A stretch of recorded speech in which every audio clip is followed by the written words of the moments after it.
Just strap in and get ready. The leaders in AFL SuperCoach are incoming, helping you win your leagues and climb up the rankings. You're now listening to the Insight AFL Show with your hosts, Big Horse and Skitty.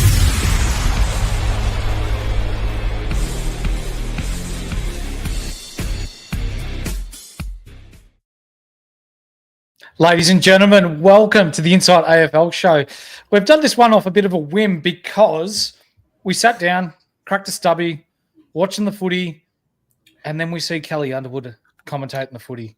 And with her being the reigning coach of the Cone Team of the Year, we thought, nah, fuck it. We're going to come on. We're going to chew the fat about footy and get the community involved. So slung a text to Deadly, and Deadly's like, yeah, we can do a better job than Kelly Underwood. So here we are. How are you?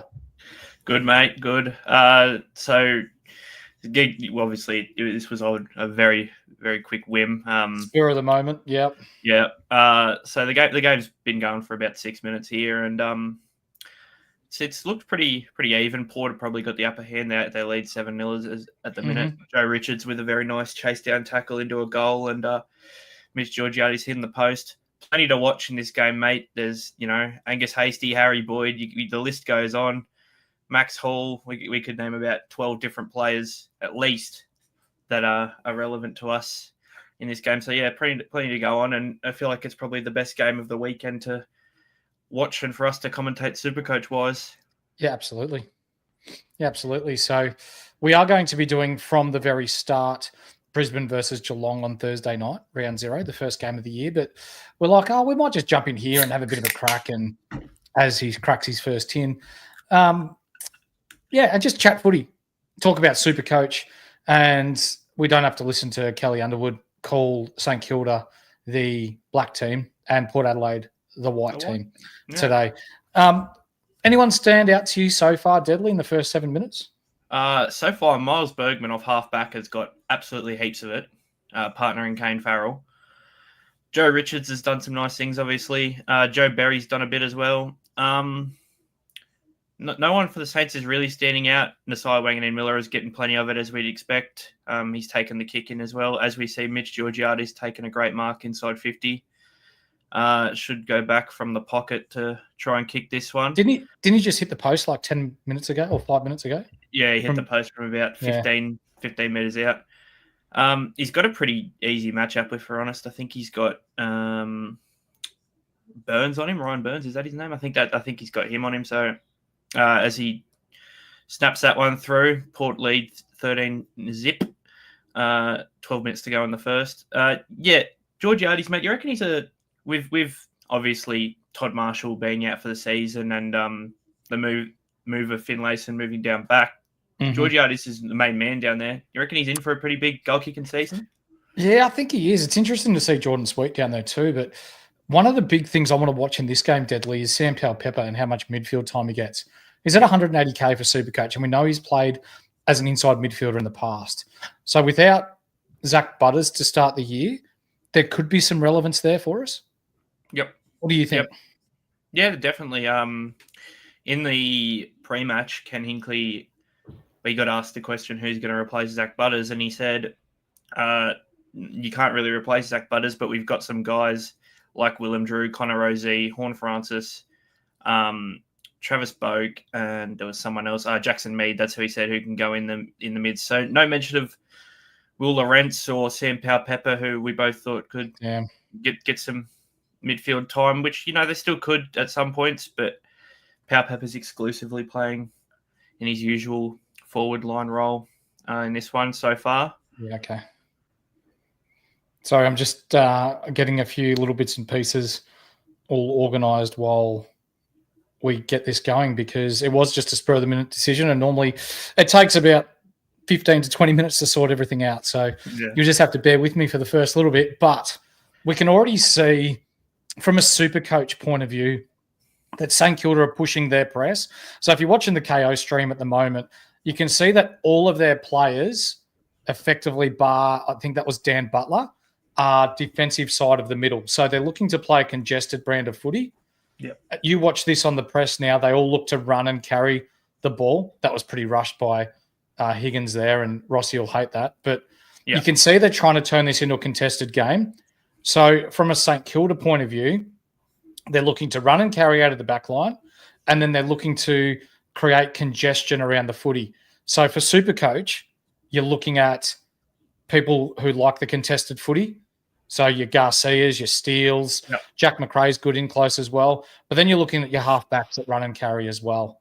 Can you see how congested it is at the moment down back there? St Kilda have got like 12 people inside their forward 50. Very defensive. And it's sort of forced Port Adelaide to sort of play a bit of a chip kick style just to try and find openings in that defence, which is why the three leading disposal getters are all key backmen who realistically are just, they've sort of been forced to just chip it to each other because there's no other options because St Kilda are all back behind the ball. 100%. For those that are just jumping in, we saw that Kelly Underwood was commentating and we're like, we could probably put a little bit of a spin on this from a SuperCoach point of view. So let's do it our way. So that's why we're here and we're talking about it as we see a quick snap out of the pack from, I don't know who that was for a point. Did you see who that was? I didn't actually. But Nasai Wang and Miller are taking the kick in and playing on, things we love to see for SuperCoach. That is one big we do love to see. Yeah, it's Cal Wilkie bombs it long down the line. Caminiti couldn't come down with it. Got a bit going on that wing. Plenty of pressure going on in this game pretty early. Yeah, it's a bit of mad ball, isn't it? Yeah, absolutely. As we see St Kilda look to transfer the ball into the middle. Hugo Garcia is going to be an interesting one as we see that forward handball is very essential if you're looking to play a fast-paced movement forward of centre, which you'll see a lot with people or teams that like to crash back into defence.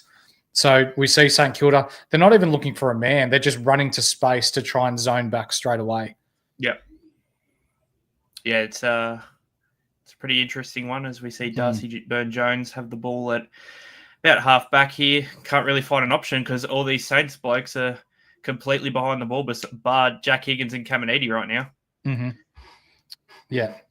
So if this type of play continues for St Kilda, you're going to see that it's going to be quite the same as last year. Like it'll be like a 60 to 66 final score type of thing. It's going to be a bit of a shit fight, for one word or a better word. So as we see Jordan Sweet taking a grab inside forward 50 and lining up for his goal, how do you see his progression this year, Deadly? He's the clear number one at Port Adelaide now. Ivan Soldo looks like he's probably on the back burner a little bit. If he can, when he was fit last year, he was going at almost 1 point per minute. So if he's the clear number one and he's playing 100 minutes, that's 100 points. Yep. Is he relevant at 480K? I think there's a case to be made as we see him. Beautiful strike. It's gone through.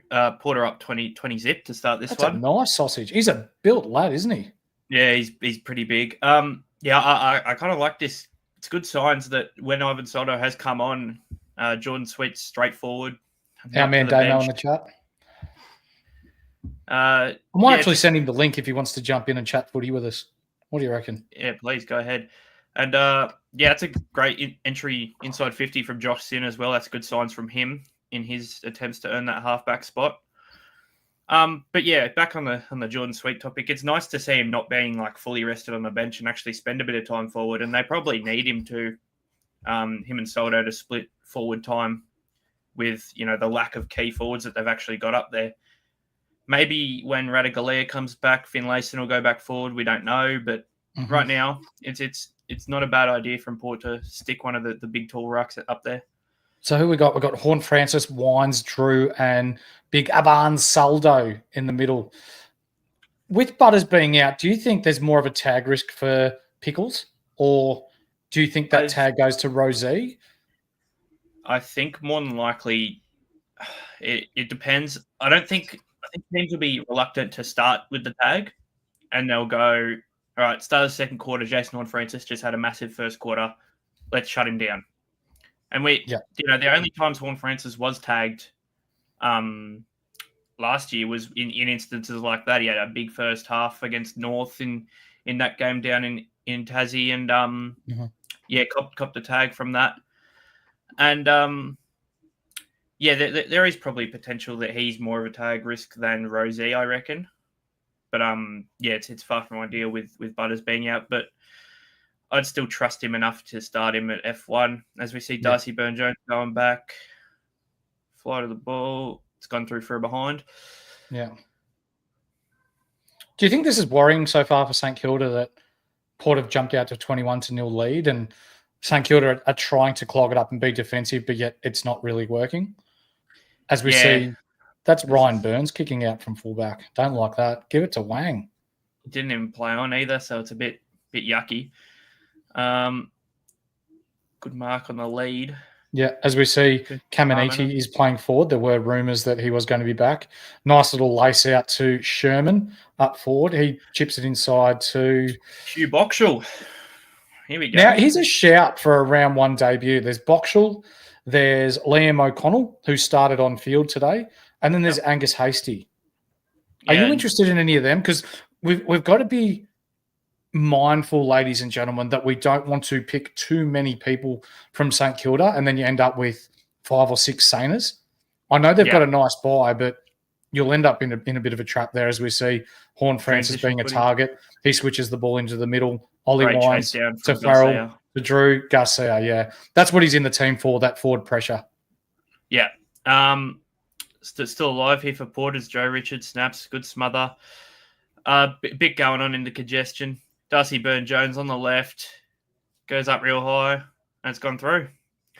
So Port jump out to a 27-0 lead early in this one, mate. And Rossi Lyons and his boys wouldn't be thrilled with this one. Damo's right though. They don't care about preseason games, do they? Yeah, no. They sort of had a lot of pressure and whatnot going on in their first unofficial game, and they looked to actually try and win it for a bit there. Yeah, but now it just sort of looks like that they're just seeing what they can do, fight for positions, try out a different style of play and stuff like that. I'm going to get an update on SuperCoach scores for those of you at home. So Port Adelaide have jumped out to a 27-0 lead. Jack Steele leads the way for the Saints with 20. Wanganeen Malera's on 17. Garcia is on 14. He's had 4 handballs, 5 touches, 1 tackle. Then there's not really anything else of note. McRae's had 4 touches. Whereas for Port Adelaide, it's fairly shared. Burgoyne and Bergman leading the way, along with Horn Francis with 7 touches each. Yeah. This is what I mean. Like, if St Kilda are going to play a really defensive game plan, and then we get stuck with 3 rookies, and then you're probably looking at starting your Garcias, your McRae's, for those that want a point of difference. Jack Steele. As we see, Big Tom from the UK discovering our YouTube channel last year, heading into his 2nd year. Yes, I remember you, mate. Thank you very much for tuning in, and thanks for your continued support. Still plenty of pressure going on in the Saints backline right now. Porter really putting it on them. They're finding gaps in this sort of lockdown defense that Saints have, and the inside 50 penetration has been really good. Horn Francis has been phenomenal to start this game. Look at that. Look at that right now. So St Kilda have got 2 back behind the ball that are just free men. So that's clearly they're looking to stop Port going forward of centre or forward of the ball. So if Port are smart here, they'll go back and then they'll go forward to try and open things up. Yeah. And just a quick one, ladies and gents. Harry Boyd is getting absolutely monstered by Sweet and Soto as we speak. He's only on the 3 hitouts while they're on 12 combined. It's far from ideal, as we see. Is there any breeze going on here, or is it just... Yeah, it's quite windy, they said. It's quite windy. Goes all the way back. Power pepper. Is that Joe Richards handball back to Logan Evans? Logan Evans is someone that I brought up on Twitter today. He's got a very impressive handball to kick ratio, mate. So if he's getting a lot of the ball and he's kicking it, that's SuperCoach gold for us. Yeah, 100%. And in that, I think I brought this up on a previous podcast, but in that last game when Houston was suspended, concussed, whatever it was, I can't remember now. Yeah. And then Kane Farrell did a hammy. Logan Evans was the main guy off that halfback. He had 27 touches, 26 of them were kicks. only had the one handball. So Yeah. that is absolutely gorgeous for us. Deadly from Jasper, our man. Who's taking Butters' role at the moment? Looks like it's a Horn Francis, Rosie, Yeah, it's sort Wines, of Drew sort of combo there, isn't it? Mate, sorry, I've just been distracted by Nasai Wangan and Miller absolutely putting Darcy Bird-Jones on the floor with a fend. That was gorgeous. It's not a very good rookie situation in this midfield. There's no real other people aside from your main guys. It's sort of Horn Francis is taking the Butters run and carry role. Yes. As we said 1 minute ago, mate, Logan Evans just laces one out to Willie Rioli on the lead. That's a long kick, effective kick inside 50, and potentially a goal assist there for Logan Evans. That's good. That's what we want to see. And it still looks like they're fighting for the halfback position. Still haven't really looked like they worked it out. They've had a few guys running back there. Logan Evans is sort of the one I hope gets it because he looks the best of the halfbacks, just footy-wise, not even Supercoach-wise. So I sort of hope he's the one that gets it as Willie Rioli slots it through. 33-0. This one's blown out early. Maybe Saints can fight back in the second quarter with the aid of the breeze, but very clearly Port Adelaide on top. I actually initially thought that Port Adelaide might struggle without the likes of Houston being traded in the off-season and then Butters with that knee injury, but looks like they're fairly flying here at the moment. Yeah, I'll tell you what, the Joe Richards might be the early pickup of the season. He's been phenomenal in this game. He's been in absolutely everything. He's got 8 touches himself. He's got a goal. He's on 37 Supercoach points, leading the way for all scorers. He's looked the best in this game so far to me. And look, Collingwood have a lot of half forwards, which is understandable why they let him go. But geez, Port got a good one here. He looks nice, doesn't he? As I just log into my Supercoach draft app to see whether he is available. I took him in the last round of that the Insight $50 league. So yeah, I've had a pretty keen eye on him as well. And I'll tell you what, this is like the second time Saints have been inside 50 as it comes out. It's the post. Is that Dougal? Winhager to Mason. Oh, Mason Wood's back. Mason Wood, that's who it is. Yep. Yeah, he's back. Yep. Yeah, right. Yeah, he looks like an accountant, doesn't he? He doesn't look like the bloke to be a bit of a TC playing footy. Yeah, no, you're looks like he should be in a suit and tie.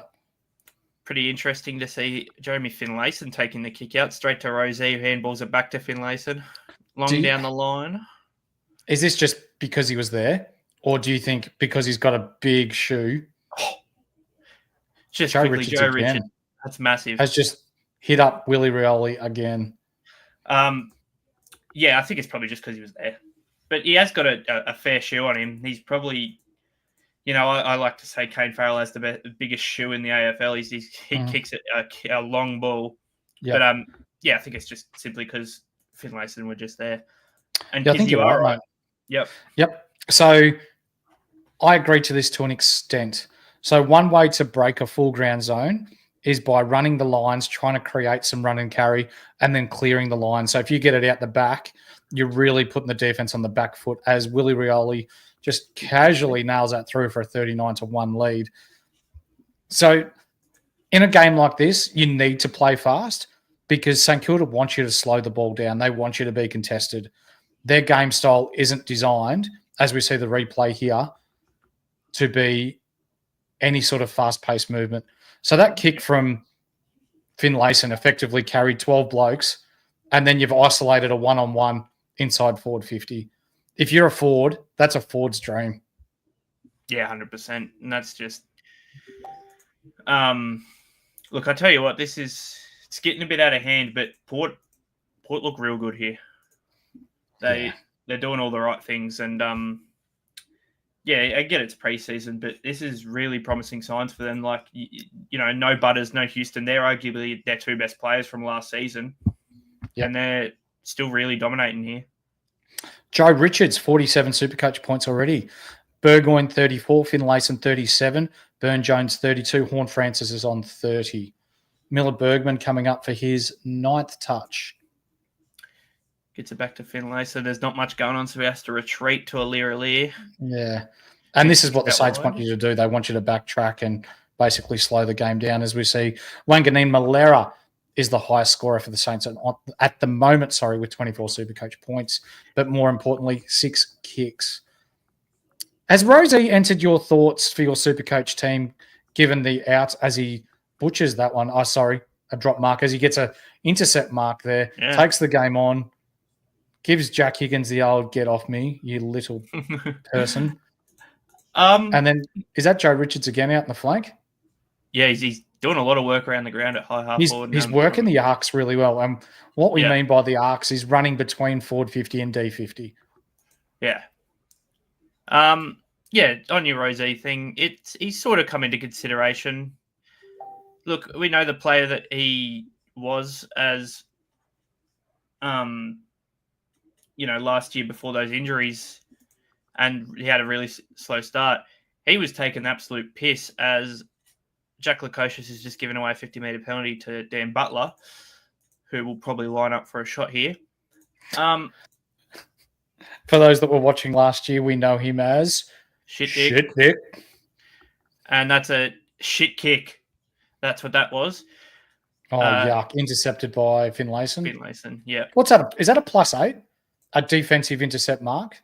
I think it's plus. If it's contested, it's +8 or something. So it might be +6 then. I think +6 for uncontested. Yeah.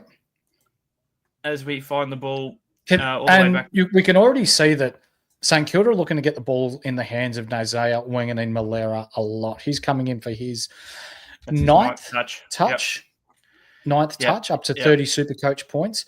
I know Sinclair's coming back, but 22 years of age, we've seriously got to consider him this year. As we see, it's quarter time here at, what is it, RSEA Oval? Whatever the Saints want to call Park. it. And they are having their gluteus maximuses handed to them on a plate by Port Adelaide. 39-1 at quarter time. Yeah. I don't sound like Kelly Underwood, but thank you to the people that are tuning in and are preferring to listen to us over listening to her call Port Adelaide the white team today. Absolutely. And we'll give a quick Supercoach update at quarter time. So Joe Richards leading all scorers with 54 Supercoach points. That's a huge first quarter from him. Probably not an option still. He's got pretty... It'll still have up and down scores, and he's priced at about 270 from memory. Yeah. Something like that. So, yeah, probably not an option. But, geez, it's good to watch him go about his business. He does good work. Jeremy Finlayson down back, 12 disposals for 48 Supercoach points. Really nice from him. Connor Rosie injecting himself with 38 Supercoach points for that first quarter to go along with Jace Burgoyne's 38 Supercoach points.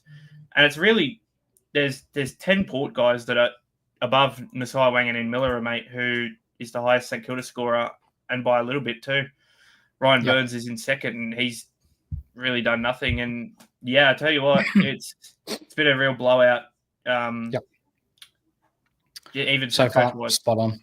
Yeah. For our Supercoach relevant rookies, we've got Boxall with 1 touch, O'Connell with 1 touch, Garcia, who's a value pick, he's got 5. Yeah, Hasty has 2. Hasty has 2. Max Hall has 1. It's not really looking promising for them. No. And then we've got McLennan, Heath, Keeler, Travaglia, and Michito Owens, who haven't made their way onto the field yet. For Port Adelaide, who'd we bring up? Logan Evans. Where's he at? He's had 6 touches for 28. 6 touches, but 5 of them are kicks. So he spoke about his high kick to handball ratio. Yeah. And he's on 29 Supercoach points at quarter time. Yeah.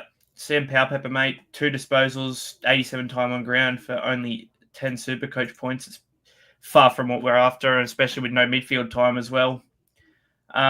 Who else have we got? Josh Sin, really only... he's got the 3 touches and really only the 1 good kick into Jordan Sweet there in that quarter. Horn Francis is going well, 8 touches for 33. Yeah, he's only played 66% time on ground, so he spent a good chunk of that quarter off too. So that's pretty good. Kane Farrell, 8 touches, but only 21 Supercoach points to go along with it. And Rory Atkins, Ollie Lord, and Will Lorentz still yet to hit the field for the St Kilda, to the Port Adelaide Power. Does Berry's 2 touches for 3 SuperCoach points in such a dominant first quarter scare you a little bit? A little Or bit. is this just what to expect from a forward rookie? It is worrying, yes, but at the same time, this is sort of what we can expect. There's going to have up games, they're going to have down games. He looked real good last week, and I can't remember, someone tracked his SuperCoach score, but it was pretty high for a half forward, and he's going to have games like this. You just got to pick the right games. It's sort of a lucky dip with some half forwards. Yeah. From Brody, mate, thoughts on Travaglia not getting a run so far? We've heard during the preseason that he's probably a little bit down the pecking order, and that he probably hasn't come on as quickly as what St Kilda would have liked in the preseason. So at 170K, at an inflated price, I understand that he's a defender and we've got limited resources down back. And I'm not just saying this because I'm an Essendon man, but I feel like you could spend less and bring in a Zach Reed or a Jackson Pryor with better job security. Yeah, 100%. It's quite concerning actually, because if Travaglia is not getting a run, St Kilda have all these injuries. He didn't get a run with Sinclair out, no Schoenmaker, obviously. Mason Wood was out. He didn't even get a run on the wing last week. So really concerning signs, mate. He came onto the wing in the last quarter last week. He'll probably come on in the last quarter and sometime in the third today. And he looked pretty good, but he's really down the pecking order and just doesn't look like he's close to best 23 at the minute. Yeah, you're right, for sure, mate. As we see Big Tom saying that the commentary is helpful for those outside of Australia that don't want to pay for the subscription. No worries, mate. Happy to bring it to you. And again, round 0, we're going to do live commentary of the Brisbane Geelong game from a SuperCoach point of view. So bringing you up-to-date numbers, stats, gameplay, strategy, and a whole lot more. So feel free to continue to tune in, mate. We appreciate your support from outside of Australia. Brody, you're right. I think Travaglia would be a good downgrade target once you get some games into him at a lower level, but not to start. Yeah, he's going to look great for Sandringham. I'll tell you what, he's going to play real good in the VFL to start this season. The Zebras. Any sort of people that are sticking out to you right now, aside from the obvious? Joe Richards, best on ground. Like that. Yeah, okay. Yeah, that's probably a fair assumption. Anyone sort of like a draft pick in the late range that sort of looks to be in a decent role or something like that, or someone you could take a bit of if we're talking SuperCoach drafts, I wanted to see the role today before committing to it, but Logan Evans. Yeah. We brought him up a couple of times with his kick-to-handball ratio and without Houston there. I don't think Kane Farrell is the man to be able to take over. So when we're talking from a SuperCoach point of view, he might not get as many touches as Farrell, but purely because he is good by foot, as we see the second quarter start with Saldo in the ruck and Sweet forward. Joe Richards in the middle getting CBAs too, mate. That's good signs. Really with good Logan signs. Evans, mate, it's purely if he gets 20 touches for the day, he's kicking it 16, 17 times. Yeah. Yep. No, you're right. I tell you what, they're drafting Joe Richards in the second last round of this draft. I'm thrilled. Not anymore. Yeah. St Kilda look genuinely confused forward of centre, mate. Yeah, it's straight back on the attack for Porters. That kick got a bit too far away from Mitch Georgiades. Yeah. A comment from someone in the chat, which isn't really there, but I'm going to ask you anyway. When you played footy, mate, where did you play? When did I play? Yeah. What was your prime position? I didn't play AFL. Mate. I've never played AFL. Never played AFL? I have never played one singular game of AFL. Mate, I'm an NRL boy. I played at a pretty high level NRL in my younger years. I was going to play some Harold Matts, but decided to sack it off pretty much, which is like under 16s NRL. Pretty much just NRL was my sport. And then about 3 years ago, I just decided, because all my mates, I've got a few mates down in Tassie and a couple in Vic that really enjoy AFL. So I got into AFL a bit more and really enjoyed the game and just something different and sort of just taken over my life at this point. Yep. You can't help it when the superior sport wins out, mate. As we see, St Kilda getting a very rare half-forward injury, and Machito Owens just gets bullied off the ball by Miller Bergman. There's some news in the last couple of days that Bergman, I'm not sure whether he wants out or whether he's looking to return to Victoria. What do you think his value is? I'll tell you what, it wouldn't be too bad because he's pretty versatile. There is a different world where you can play him in other positions. And I don't know what Port would be asking, but he's still pretty young. He's got a bit of potential still about him. I think you could probably get a decent haul for him. Yeah. And mate, this Joe Richards-a-thon has continued in this second quarter. In the first 2 minutes, he's got the most touches so far. He's having a field day right now. Yeah. I'm not sure whether I'd trust it in Classic. No, he's at that probably awkward price range, but I probably wouldn't get sucked in because, there is still some guys out and whatnot like that. But Jeezy's looking good, mate. He has not kicked out. No. Centered it up. No. Yeah. For those that thought that Darcy Wilson might start on a halfback flank, he's actually back on the wing, just running the outside wing. Exclusively on the wing, yeah. And Josh Sin taking the kick in here for Paul. Okay. This is interesting because he was a target early on, and then a lot of people have called on him. Yeah. So, look, Porter they've taken 2 kick-ins. One was Finlayson, and the other one was Josh Sin. It's probably just they were both closest to the closest to the post. It doesn't really come down to the fact where they need to bring Kane Farrell back to take the kick in or something like that. As we see another good inside 50 for Sam Powell-Pepper to try and centre it up to a wide open Jason Horne-Francis, who is resting at full forward. Pickles. I actually don't mind him resting at full forward, mate. I love it. I think because he can. Yeah, he's got an inside forward 50 mark, albeit contested. If he kicks the goal here, that's 12 points. Yeah. And you can't get 12 points sitting on the bench. And I tell you what, he's done absolutely nothing for it. He's taken 2 steps to the left and taken the mark, and he doesn't even need to run up to kick this one. He's basically still having a rest even while kicking a goal. And do you reckon the picture has he nailed it? Commentator's curse off. He's absolutely shanked it completely left. So, wow. For all you Insight Fantasy Sports fans from last year, he has just McLeaned it. That was terrible, wasn't it? Yeah, it's not. And surprise, Wanganeen Malera takes the kick out. O'Connell's looked okay. Yeah, I mean, he's a good-sized lad. It's pretty good that they're pretty keen to get him involved, even in a different position to what he played last week in the practice match. He's played exclusively on the wing, and now they're, Mason Wood's back. They're trying to find a different spot for him. They obviously must want him to get involved. Did some digging on him. George down back. Yeah, did some digging on him back last week when they played, and bit your age guy from Ireland. Has a real nice boot on him, and I'll tell you what, there probably is a spot for him. He's looked pretty good. I would like there to be a spot for him. Defender rookies aren't the greatest right now, and at 119k, it would be pretty nice. Nothing, yeah. Although I did some digging with CBAs yesterday, and James Leake attended the most CBAs for GWS yesterday. Yeah, he did. But in the first quarter, GWS only had 4 clearances, and he had all 4, so that was pretty impressive. But I don't think it holds up. He was really, really quiet after that first quarter, to be honest with you.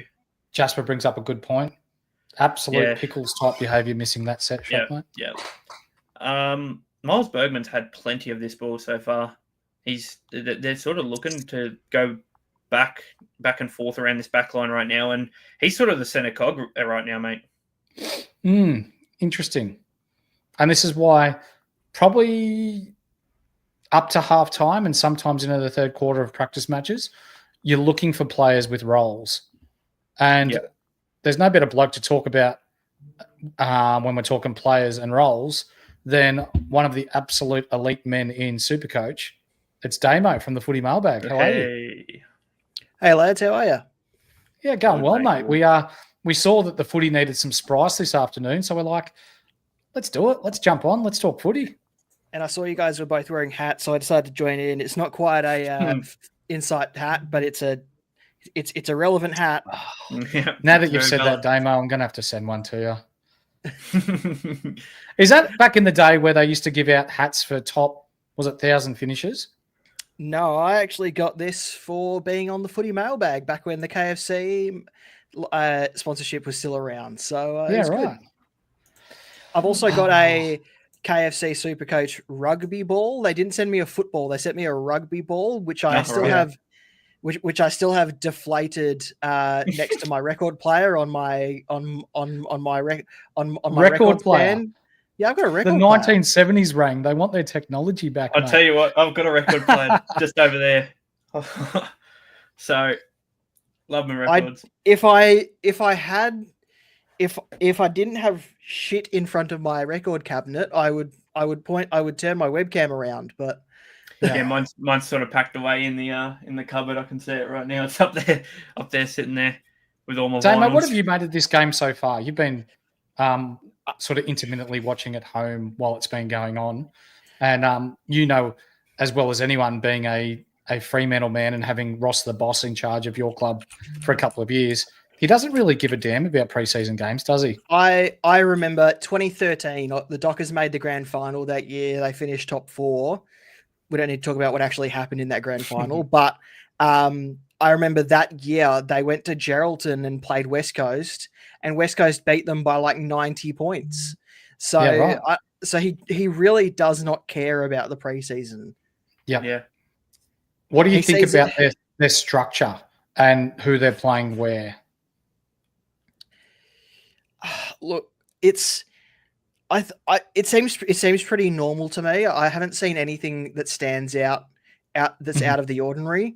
I think their forward line is still an issue because obviously there's no Max King there, and who knows how long he's out for at the beginning of the season. Yeah. I don't think they have an answer yet. No. It definitely, are we nearly halfway through the second and they still haven't kicked a goal? Yeah. They're really looking to flood back and make it a contested game. Yeah. And that's just... Yeah, go, sorry. Oh, no, you go. It's all right. I was going to give a SuperCoach No, update. I was going to say that's probably why we see Port Adelaide halfbacks getting a lot of the ball. So it's going to be pretty key not to get sucked in when you know that St Kilda are pushing the majority of their players back to try and congest the ball. So this doesn't happen against every team. Yeah, one thing I'll say, if you want to start St Kilda players, their SuperCoach score will not be winning you over in this game. It will be the role and where they're playing. They will probably, like at the moment, I'm looking at Harry Boyd. A lot of people have him at R3. He's only on 8 SuperCoach points for the entire game. I think he's better than that, and I think St Kilda are going to be better than this. It's just they're not playing with it in a super serious manner at the moment, and so it's hard to gauge based on their SuperCoach score. But Boyd has the role. So does McRae. So does Wanganeen Malera. That was a classic dive there by, is that Boxall? Yeah, Boxall's going to go and slot this one from right in front. He's having a giggle about it too. Yeah, we'll give a quick SuperCoach update. So Miles Bergman leads the way right now with 60 SuperCoach points. Joe Richards, 58 off his 15 touches and a goal so far. Connor Rozee, 56 from 15 touches and 5 tackles. Jeremy Finlayson's also on 55. And then the rest, there's a few on 40. And for the Saints, Cal Wilkie leads the way with 39 and Nasai Wanganeen Miller with 38. Jack McRae on 34. And then not much else going on as Boxall slots the goal. See, for the 242 people that are currently in the stream, we appreciate you tuning in. This is purely just a SuperCoach chat while the footy's going on between St Kilda and Port Adelaide. If you haven't already yet, please hit like, subscribe, and the bell. Here at Insight, we call it being the triple banger. Anyone from Port Adelaide impressing you yet, Damo? I think Horn Francis has the role. I think he has the one that people want to lock him in to that F1 position. Yeah. The thing about Horn Francis is people are picking him at 537k, expecting him to get to a 110 average. But if you actually look years gone by, only about 18 players, under 20 players, actually finish with a 110 average, and most of them are in the midfield. And then you look in the forward line, there's only about 1 or 2 players that finish above 100. Like a 90 average could get you a top 10 finish in the forward line. And so, yeah, 537K is a lot to pay for a guy that might average 90, but I think he's better than that, but might average 90. But you're paying for a role that could be anything. His ceiling is huge. Mm-hmm. Yeah, 100%. Mick, I'll slide this one to you. Yeah. Do you think this Saints midfield could get changed at any point? Because, geez, they're still looking slow and sluggish, and there's not much going on. Yep. Do we see a bit of an injection of someone who's quick to I think so. sort of break this up? Sinclair, I think, goes straight into the midfield. Yeah. And I think Sinclair pushes out Garcia. Yeah. I think you're right. Garcia will start as a high half forward, rotating into the midfield. As we see a nice little chip kick by Boak inside to Lukosius. And that's what makes the Garcia pick so risky. It's very risky, isn't it? Yeah. Yeah, no, you're right. As we see, a fan of the show, Reese Webb, is currently having a bat for Spring Gully in the local A grade here in Bendigo, sitting on 75 not out of 130 rocks. Yeah, he's an absolute superstar. Bad. He's not bad. He's a superstar. He's better at cricket than 2K, that's for sure, Deadly. Yeah, we can confirm that. As Jack Lukosius slots the goal and put kick out again to the halftime lead. To the quarter-time lead, sorry, I should say. Yeah, 10 minutes Connor to go. Rozee has really taken over this game. What is it, 45-8? Yeah. Yeah, Connor Rozee is sort of the one that's back to starting everything. He's on 16 touches, 5 tackles, up to 62 SuperCoach points. Is he, for lack of a better word, Damo, is he tickling your pink? Oh God, I left that out of the edit, so Horse won't understand what we're talking about. He's been in and out of my team. Yep. Yeah. Okay. Yep. He's definitely piquing some interest. Look, it all just comes down to, is he going to play this sluggish St Kilda midfield and get the run that he is every week? Probably not. I don't know. I still think he's a decent option, but I'll probably lean to not going there just myself personally. I think there's value there. Yeah, I think there is. But I find preseason games so hard to read because it got to about round 6 last year, and we were like, everything we thought in the preseason came to fruition. Everything that didn't happen in the preseason games, teams are obviously just trying something. So, these games muddy the waters more than anything else. I use it more for looking to see how 22s and 23s are structuring up, and then the rookies if they have the tenacity to score well. Yeah. Yeah. So, for example, Damo, the other night Adelaide were playing, who'd they play? Brisbane. And we saw James Peatling get over 50% CBAs up to half time. And then he had 0 CBAs in quarter 3. So people on social media are a bit worried about their concern with the role and all that sort of jazz. But from a footy consumer point of view, and being the expert that you are at SuperCoach, this was purely just to give Sid Draper a run through the middle, wasn't it? I think Peatling's going to be the 4th or 5th mid. I don't think he's the top 3 in their rotation. I think Dawson, Rankin, and who else goes through there? They've got a bunch of guys that run through there. I think Dawson's going to be the number 1, but I still think Peatling should be okay, but I also think there are guys cheaper than him or around the same price who could produce similar results. Okay. As we see, Jason Horne-Francis has earned himself a 50-metre penalty, and he's gonna try and kick this one from about. If it's anything like the last one, he's gonna not nail it. Sets it up. Georgiades couldn't take the mark. Bounces out to Jackson Mead out in the pocket, and he's taken out of bounds. So, yeah, Port Adelaide are just they're sort of back to a bit of cruise control here. Not really taking things on anymore as they were in the first quarter. Sort of can't read this game as much as well as we should have been able to, as we would have liked to anyway. Joe Richard's still doing God's work, 15 touches for 59 SuperCoach points. Bergman's still on top, though, with 68. Pickles on 50. Whereas for the Saints, we've got Wanganeen Malera with 12 touches, 10 kicks, 47 SuperCoach points. As we see a big boot down the line from Jack Higgins. Yeah. I think you'll find if St Kilda take a mark here, then they've almost got to just hold up because they've got nothing beyond these guys. They're pushing that high. Sort of worked out for him as we see an entry 50 from Boxall to a wide open Caminiti. There you go. Yeah, they sort of got a bit lucky with that. Just sort of that big boot from Jack Higgins down the line. Yeah. It worked out for him. Looking good. Boxall's, I was about to say, he's done pretty good work here. He's probably looking when I say it's best again. So for St Kilda, who's coming in, Damo? So there's Jack Sinclair will come straight back in. Mm-hmm.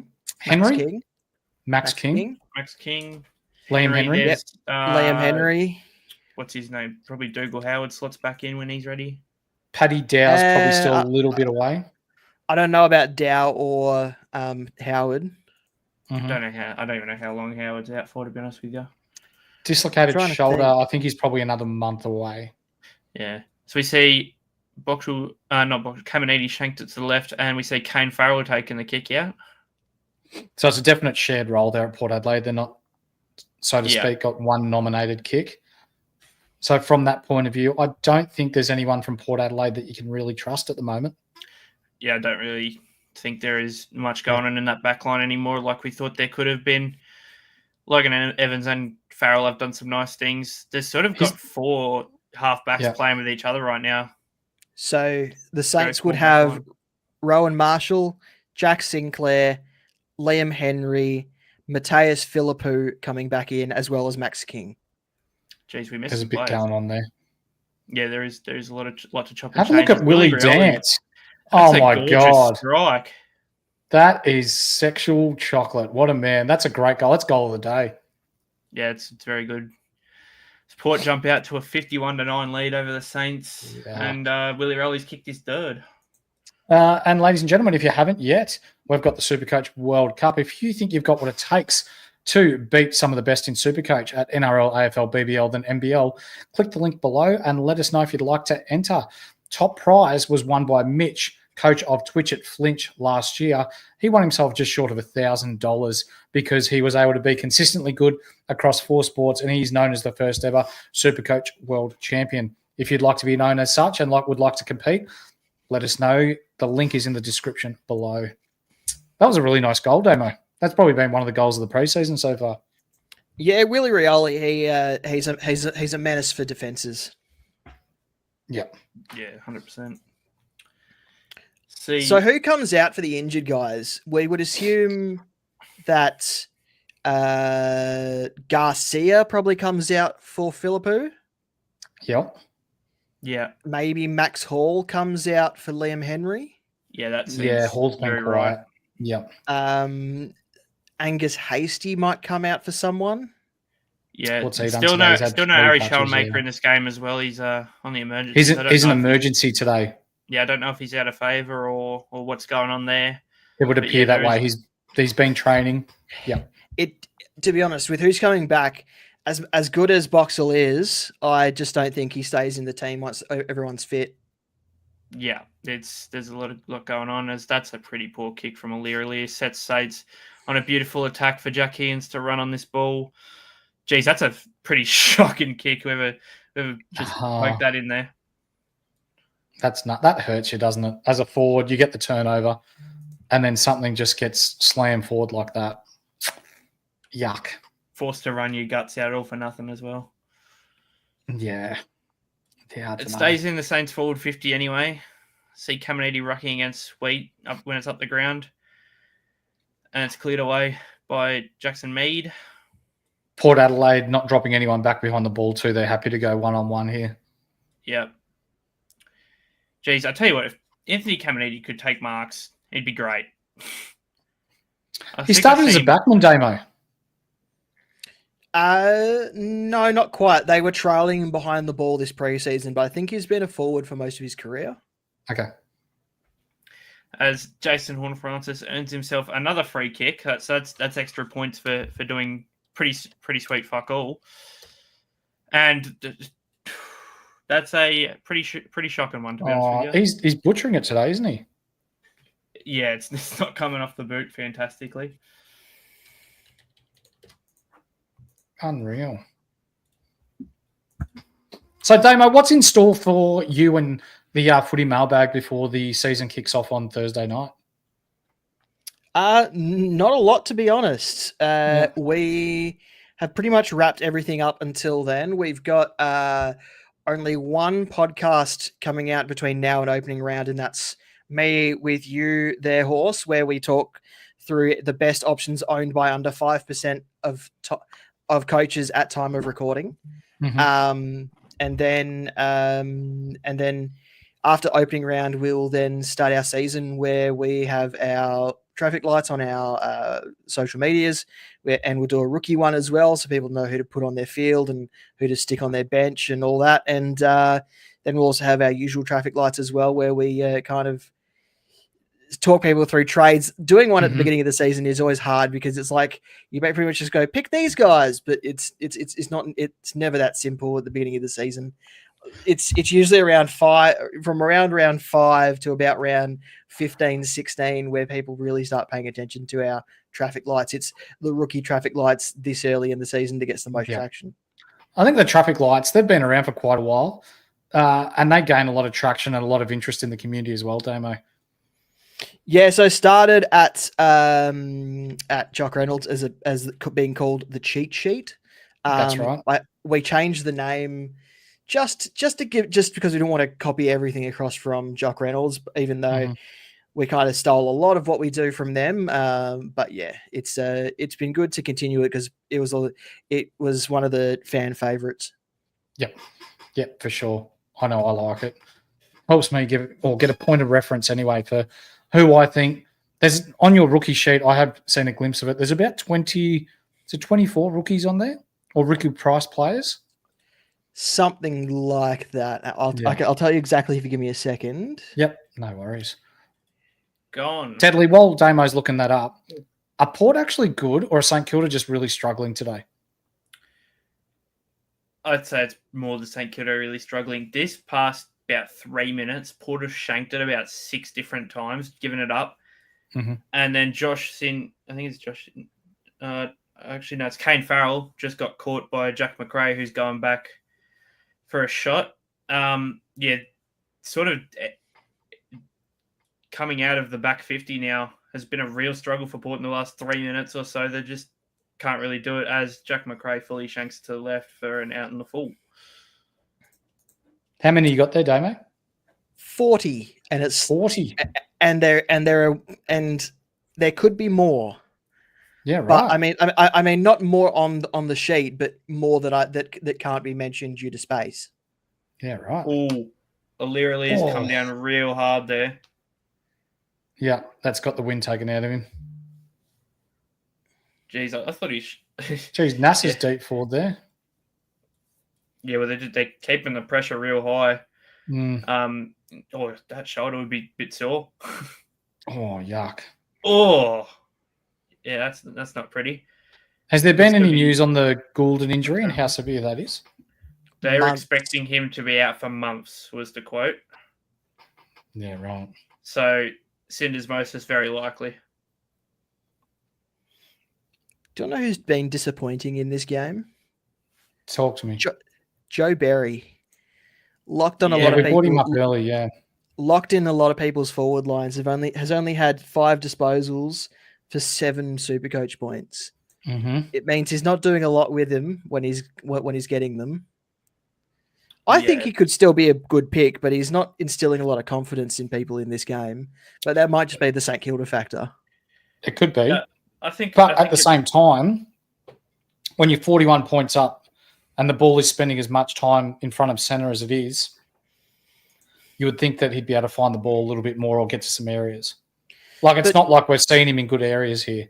But early in the game, he was more on the wing than in the forward line. He was pushing high, yeah. He got that free kick on the wing, and his first 2 possessions was on the wing as well. So maybe he's not even in the forward line. Maybe he is on the wing. Maybe he's their Zach Butters cover, and that's how they've moved Mead into the. I reckon that was him just sitting on the forward rotation. 50 there.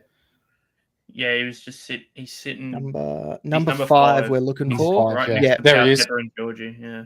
Yeah.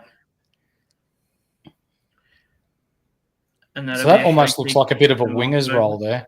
As Machito Owens just cops a nasty one.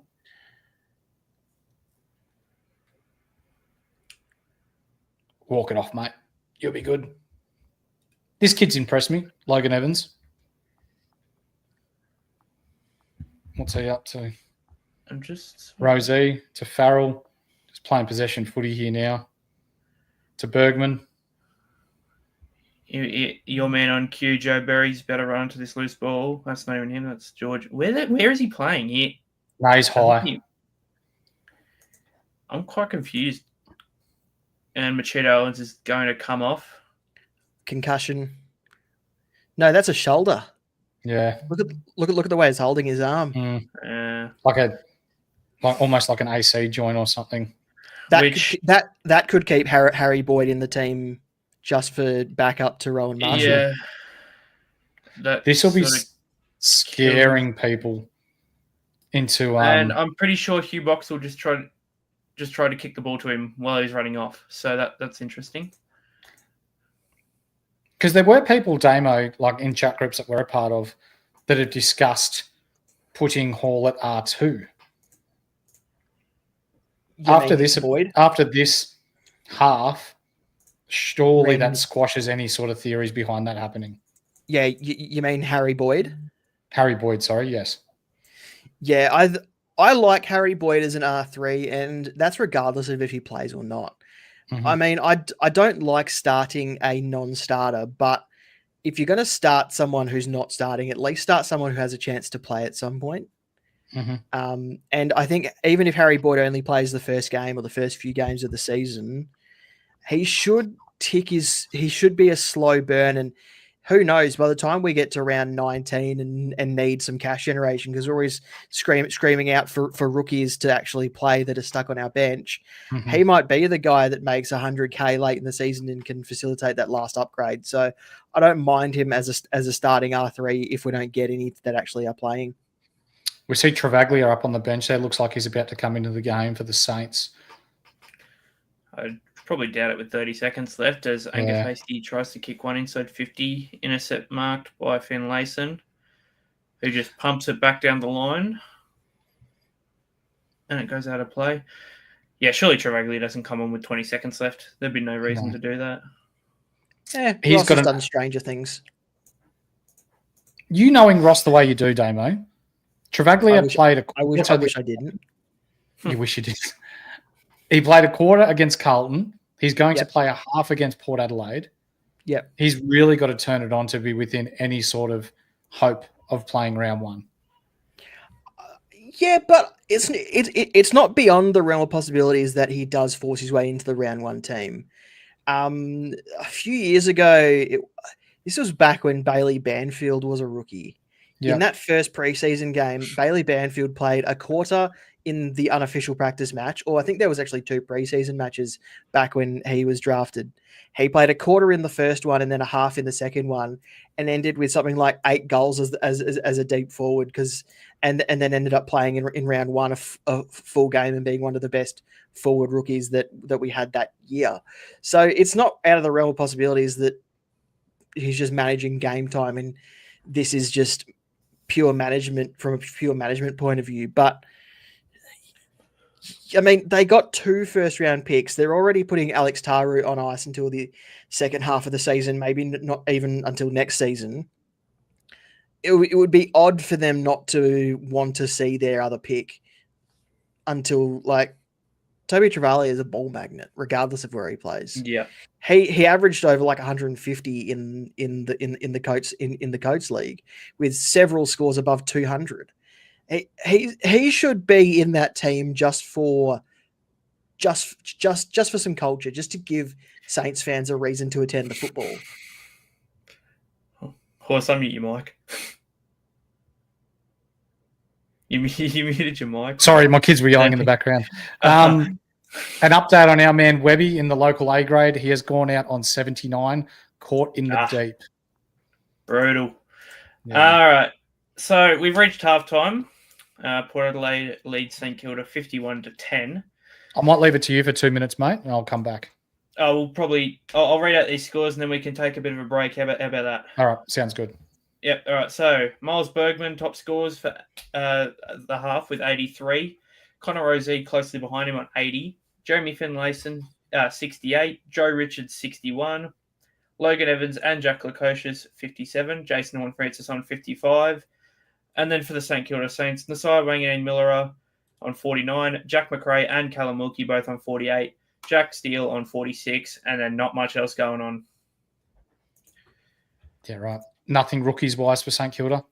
Boxall's on 38 off the back of his 7 and 2.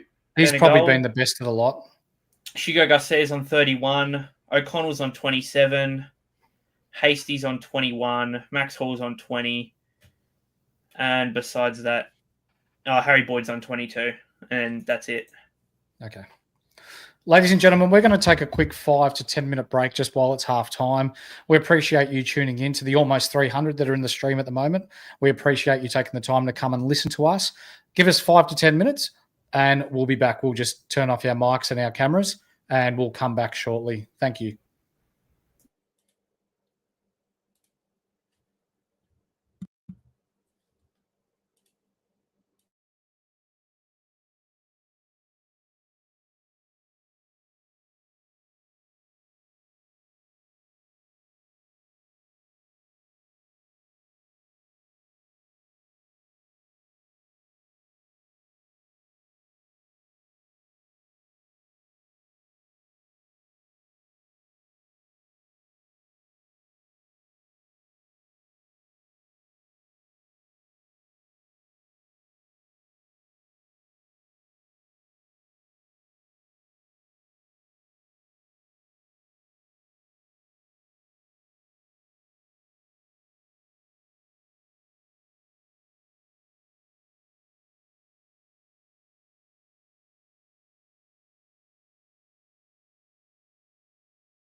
All right, we are back. Thank you to those that have hung around. The first half is done between the Port Adelaide Football Club and the St Kilda Footy Club, who have been pretty disappointing, Deadly. Yeah, it's been really disappointing. I mean, a lot of young guys for him, so I suppose you can't expect too much. The injuries are stacking up for him, and it's not great, especially with Machado Owens going down. Really hurts their forward stocks. Hopefully, it's nothing too bad for him. And but if it is, Rowan Marshall into the forward line looks like it could be a real possibility, mate. And Harry Boyd, the beneficiary. That's a good call, Damo. Rowan Marshall coming back, underdone this pre-season. They're lacking size up forward. Does Rowan Marshall go straight down forward and Harry Boyd start in the guts? Every chance. And if Mitch Owens is out for any length of time with that shoulder issue that sounds like they're going to get scanned after the game, so won't take any further part, there's every chance that Rowan Marshall is that extra target up forward and Harry Boyd stays in the ruck. And Boyd's been the main man in the ruck for most of the preseason as well, just while Rowan Marshall gets himself sorted. So perhaps that's how they roll into the season. Yeah, I agree. Mate, we spoke on this before we had a little bit of a break, but Joe Berry, he's been really disappointing. He's had the 8 touches? Yeah, it's 5 touches, sorry. 5 touches for 6 5 points touches right now. For 6 points, 1, 3, 4. I'll tell you, yeah, that's the worst part of it. He's got a free 4, which frees give you 4 points, I think, if I'm not mistaken, or something like that. Yeah, plus 4. That must mean he's using the ball quite shit when he's got it. And yeah, it's not ideal. No. Look, so personally, if you're tossing up between, say, because I know we're probably limited on rookies in our defence. We've seen a lot of structures going the almost 5 primo strategy in defence.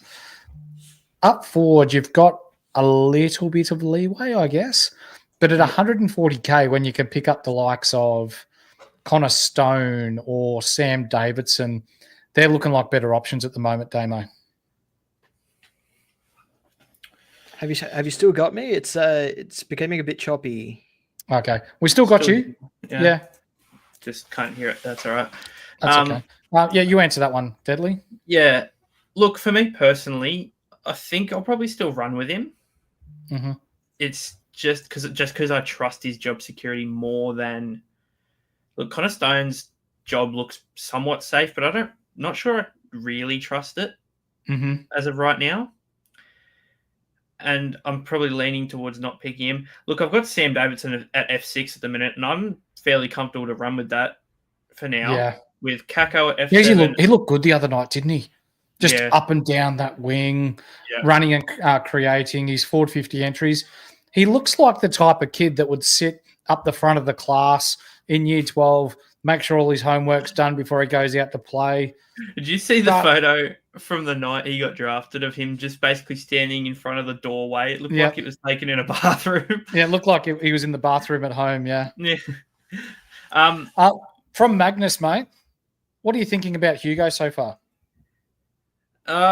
Look.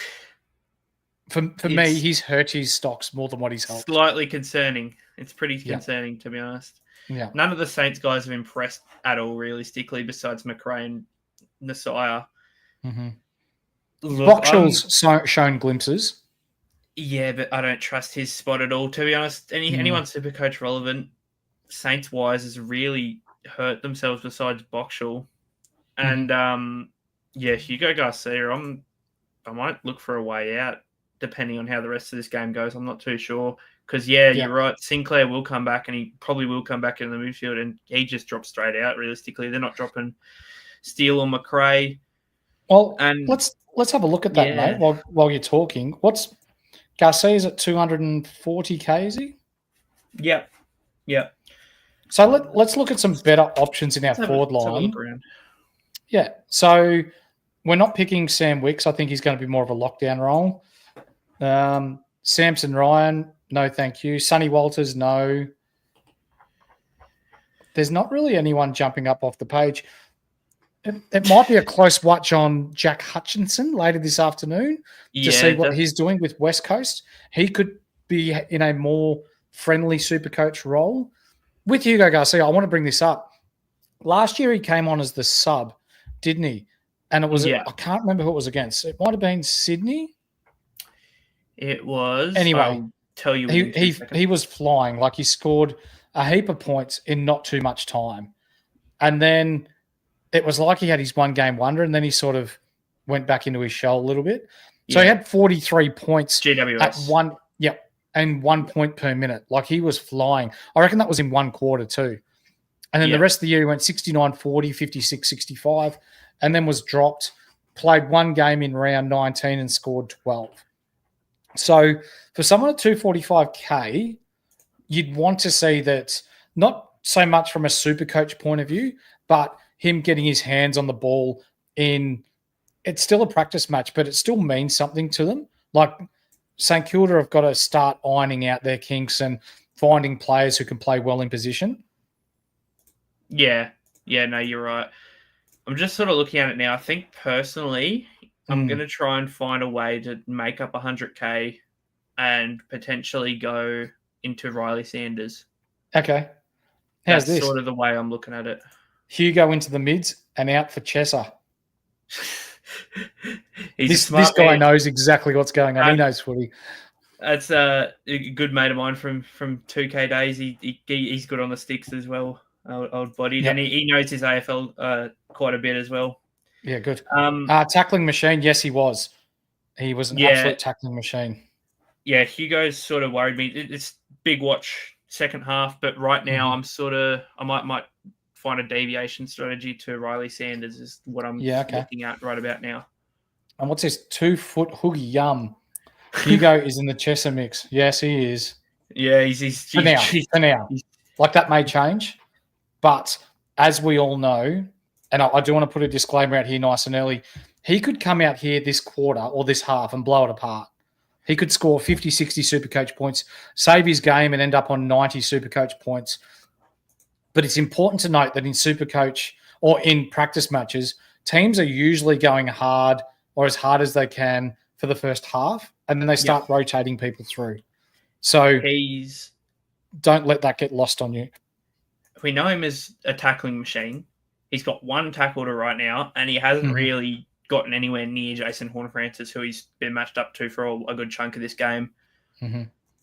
Look, maybe there's a chance he gets closer to him, bit more congestion, and he gets his tackles, and that's where the appeal comes for him is tackle machine. He's not really a big ball user. He's just the guy who gets in, does the dirty work.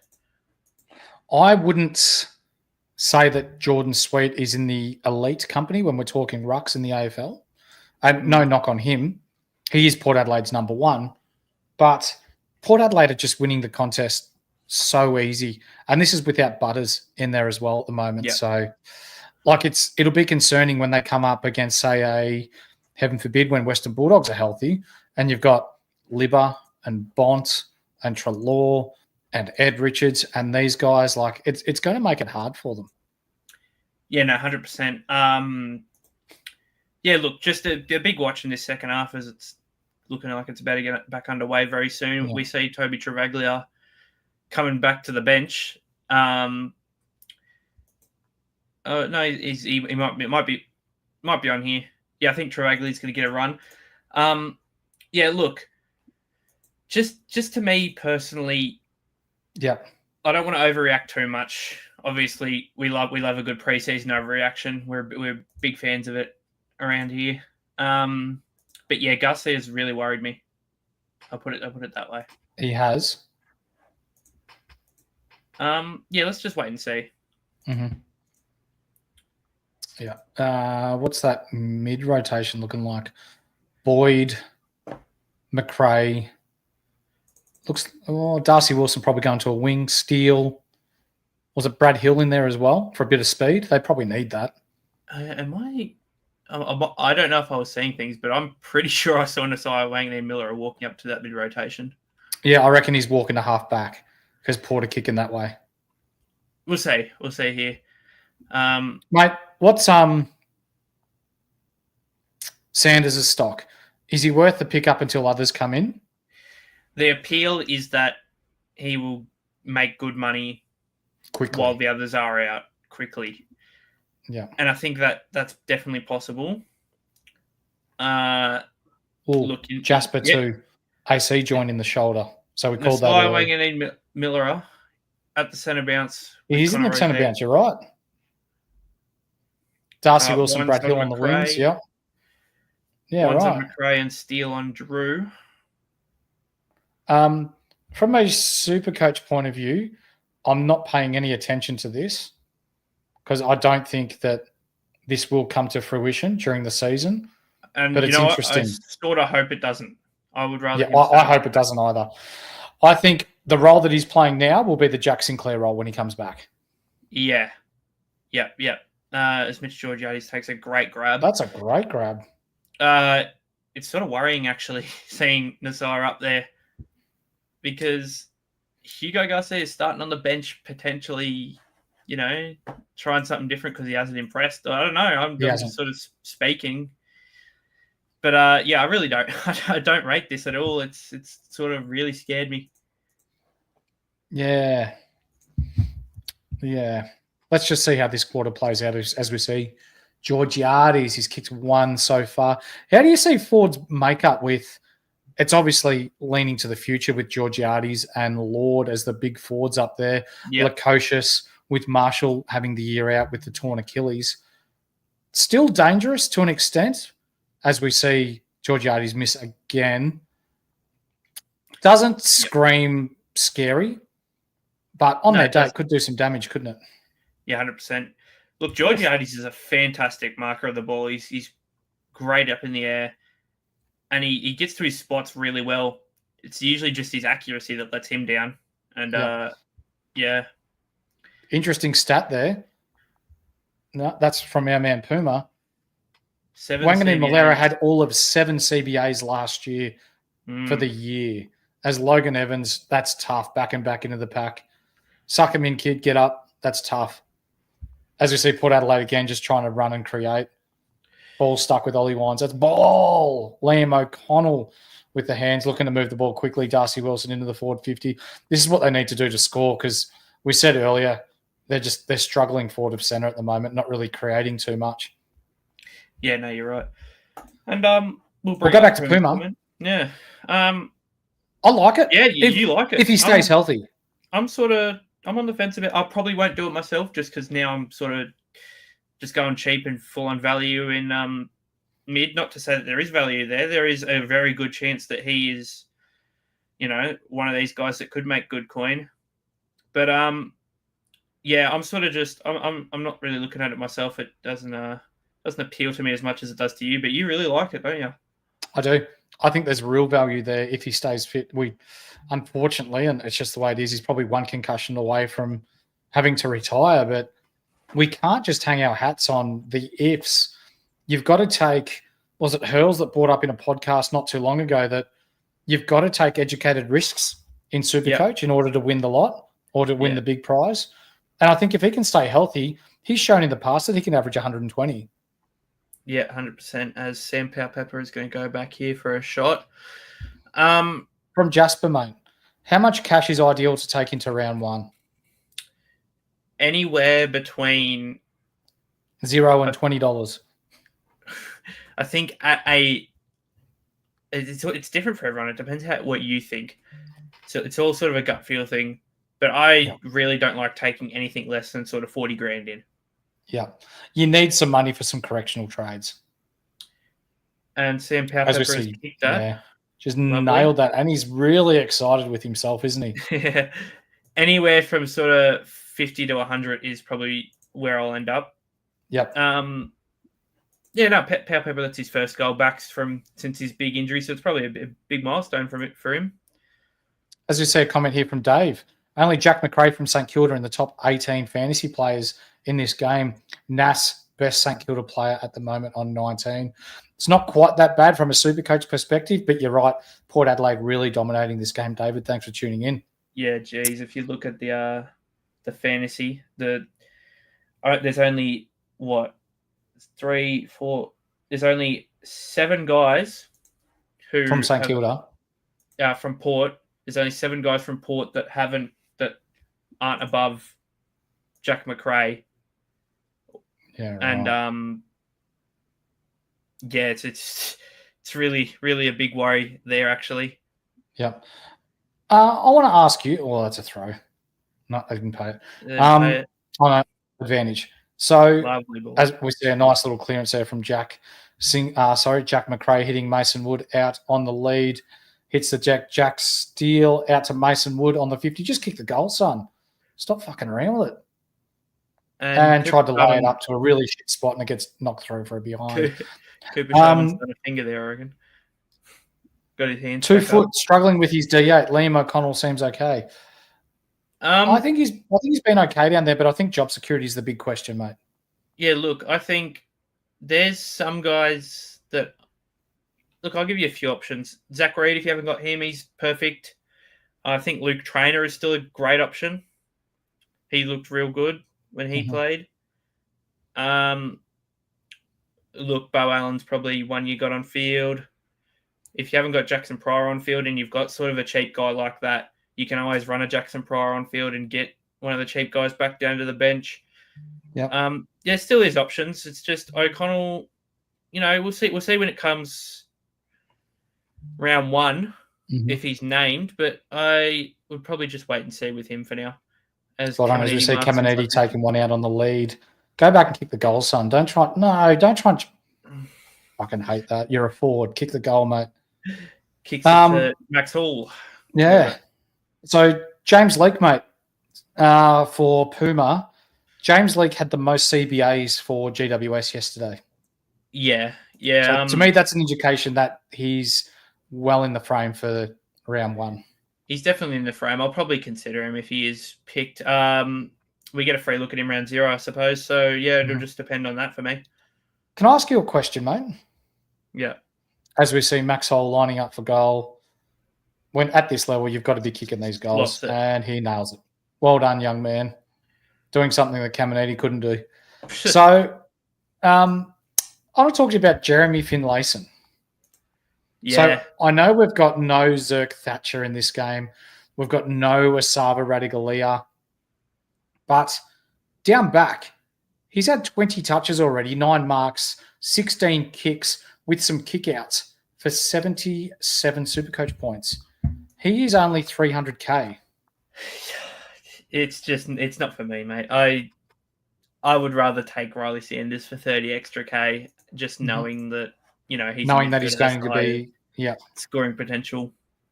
Look, you can't not have McRae and Caleb Daniel to this point.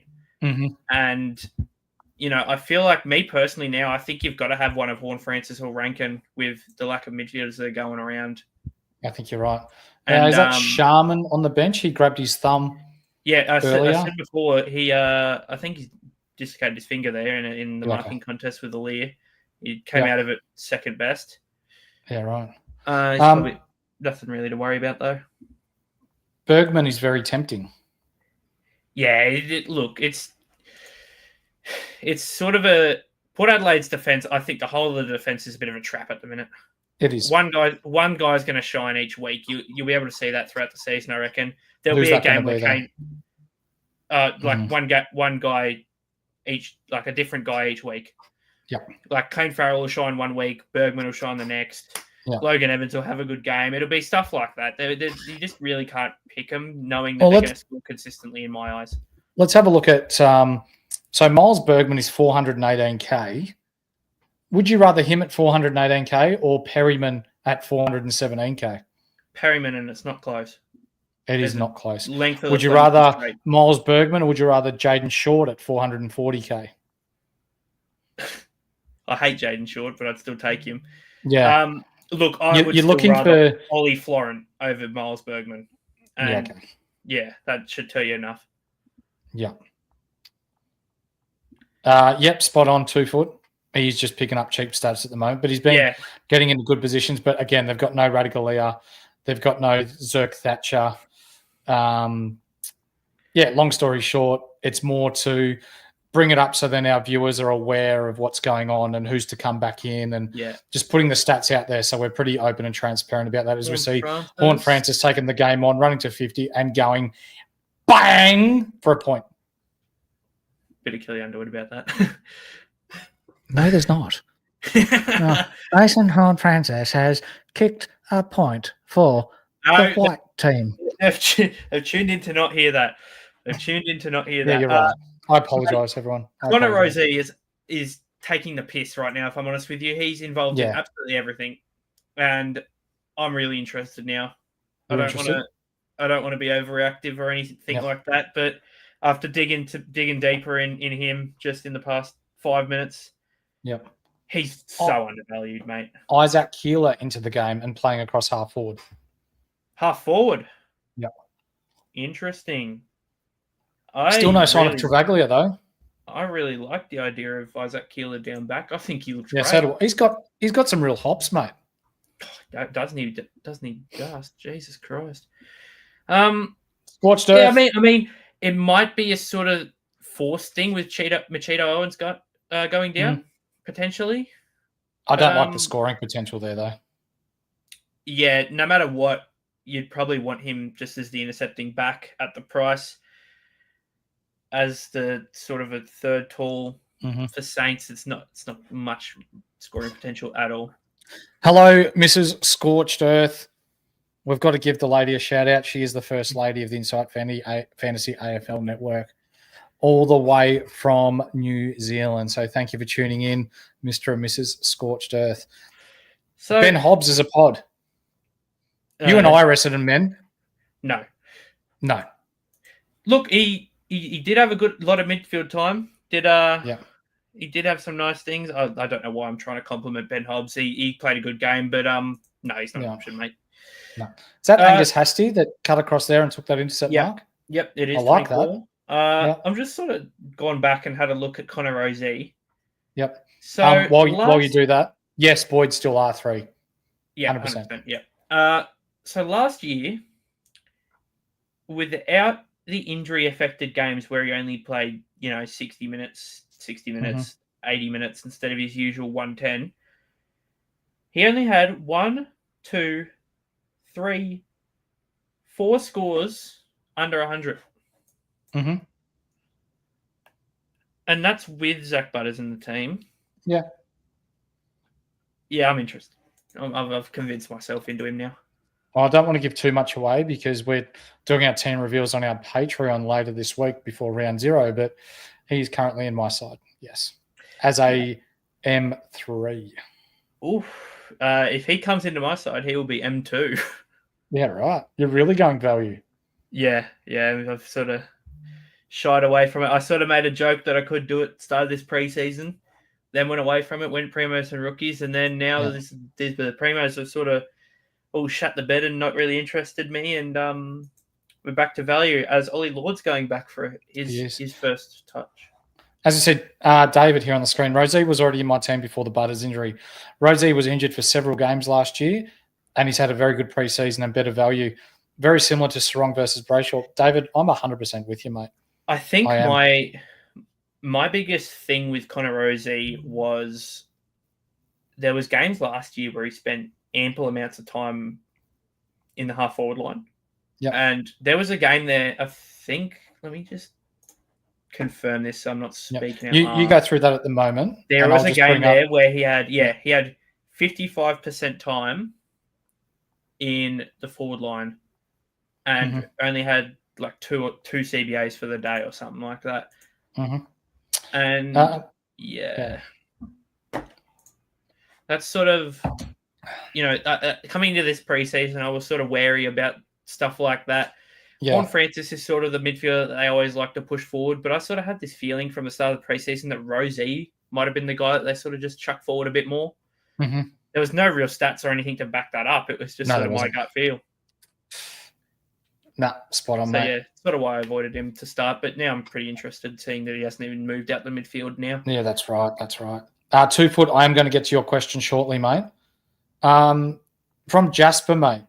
Rozee or Nick Dacos as a Bont filler? Oh, before you do, Ahmed Frog's in the chat. Our brother. Oh, Welcome to the chat, man. Love He was an Froggy. absolute pisser at the G last year. Great Yeah. quality.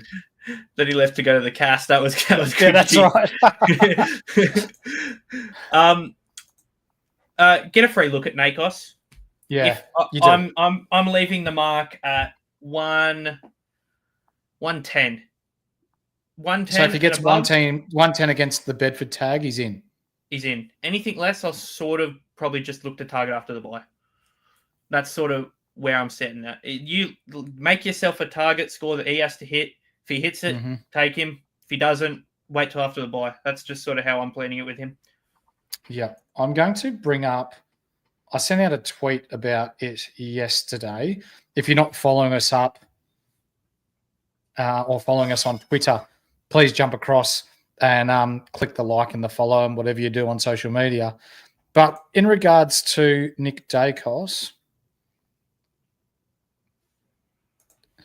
so he has a challenging run to start the year. He's got Bedford in round 0, Willem Drew in round 1. Then he's got round 2. Yeah. Round 3 bye. He'll probably get George Hewitt from Carlton in round 4.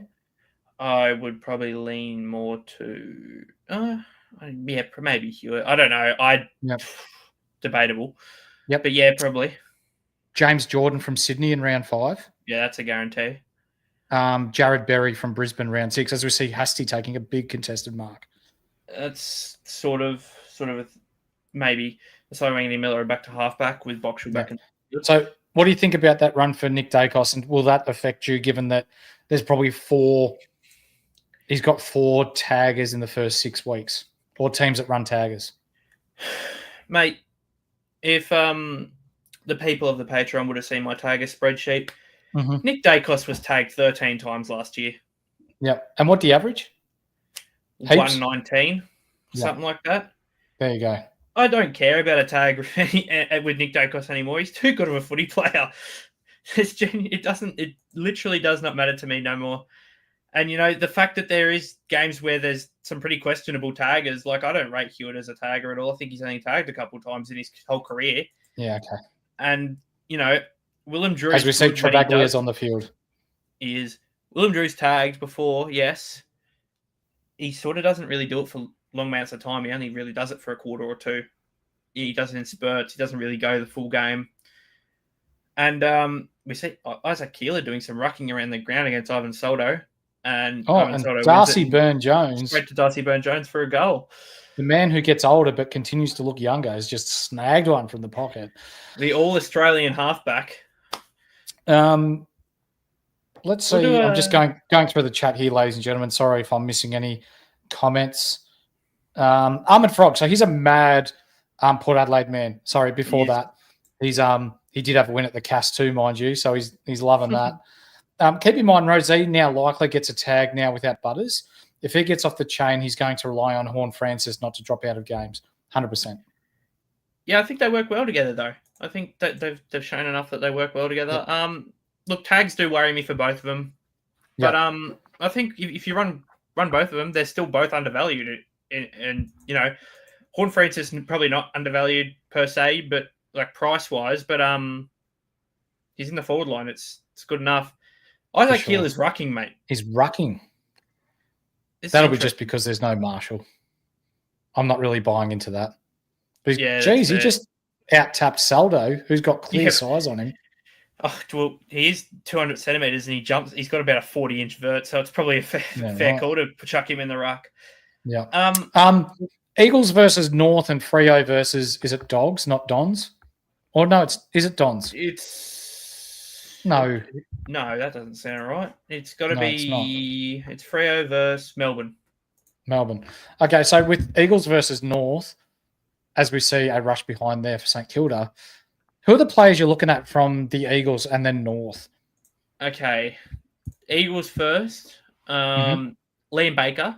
Just want to see how many kick-ins he actually takes and the role. Yep. Yes. I still don't hate the idea of Archer Reid at full forward if he backs up Ruck at points, but Flynn and Williams are both named. Bo Allen, obviously. And then I just want to watch Harley Reid just because he's Harley Reid and he's great. North Melbourne side of things, Caleb Daniel, pretty obviously. Harry Sheasel, pretty obviously. Mm-hmm. Riley Hardiman, he's one that is piquing the interest. Yeah. Ryan Marich too. He's got a nice set of skills for a big man.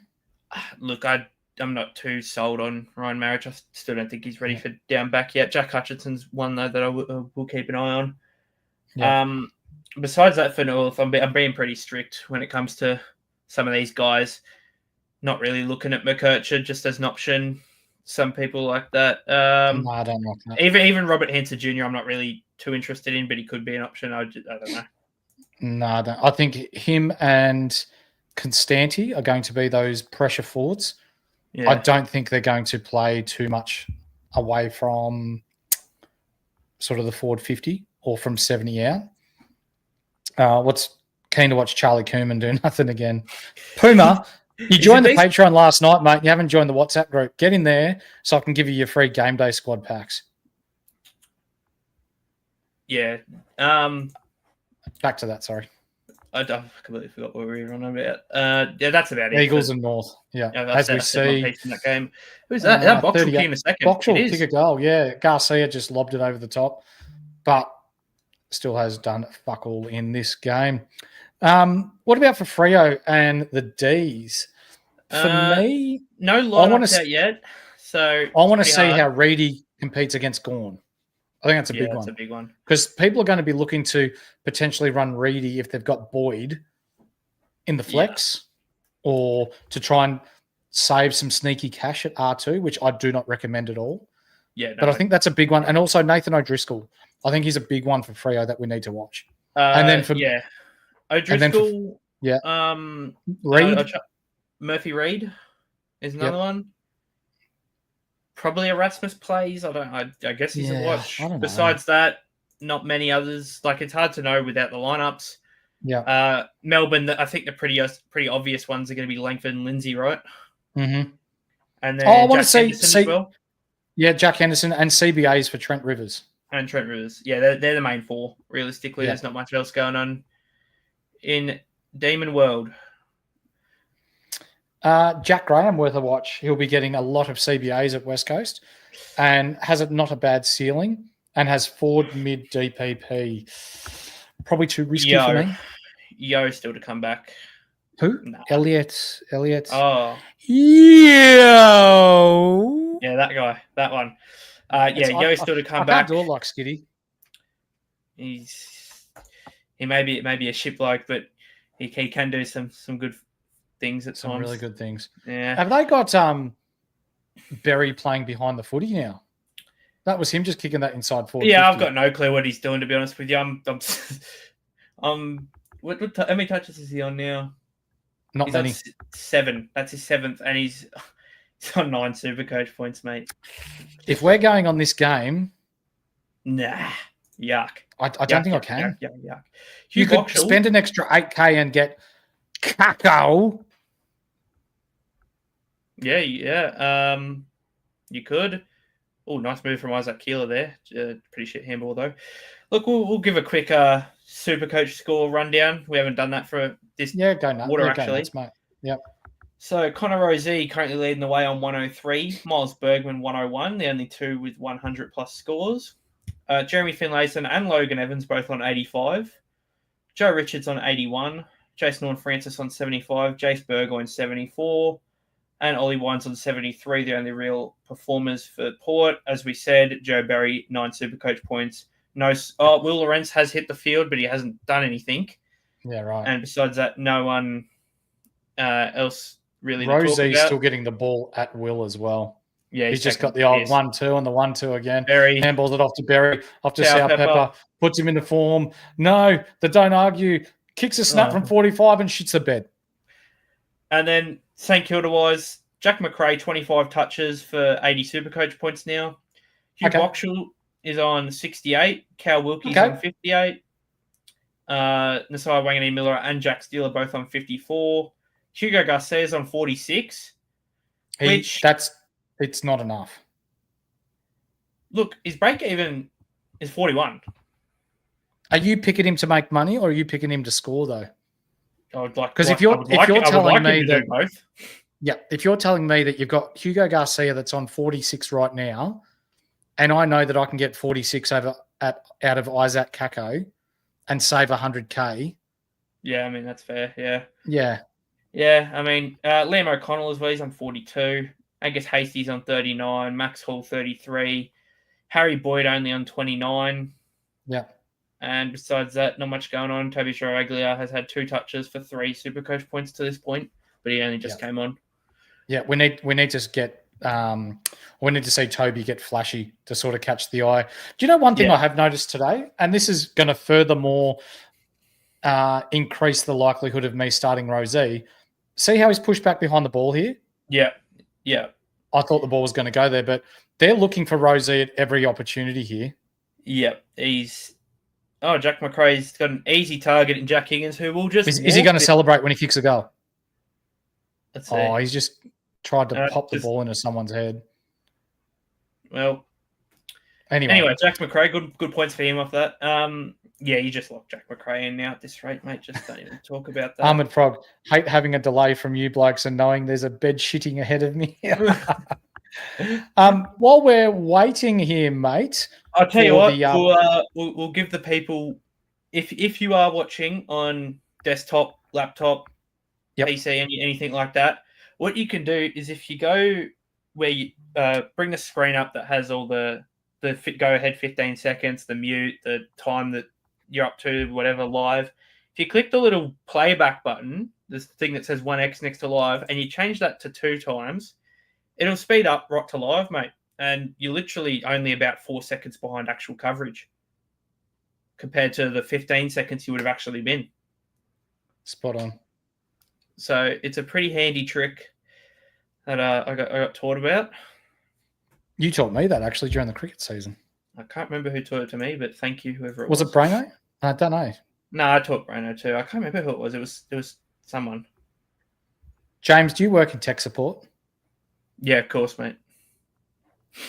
Here's a little fun fact for you, Puma.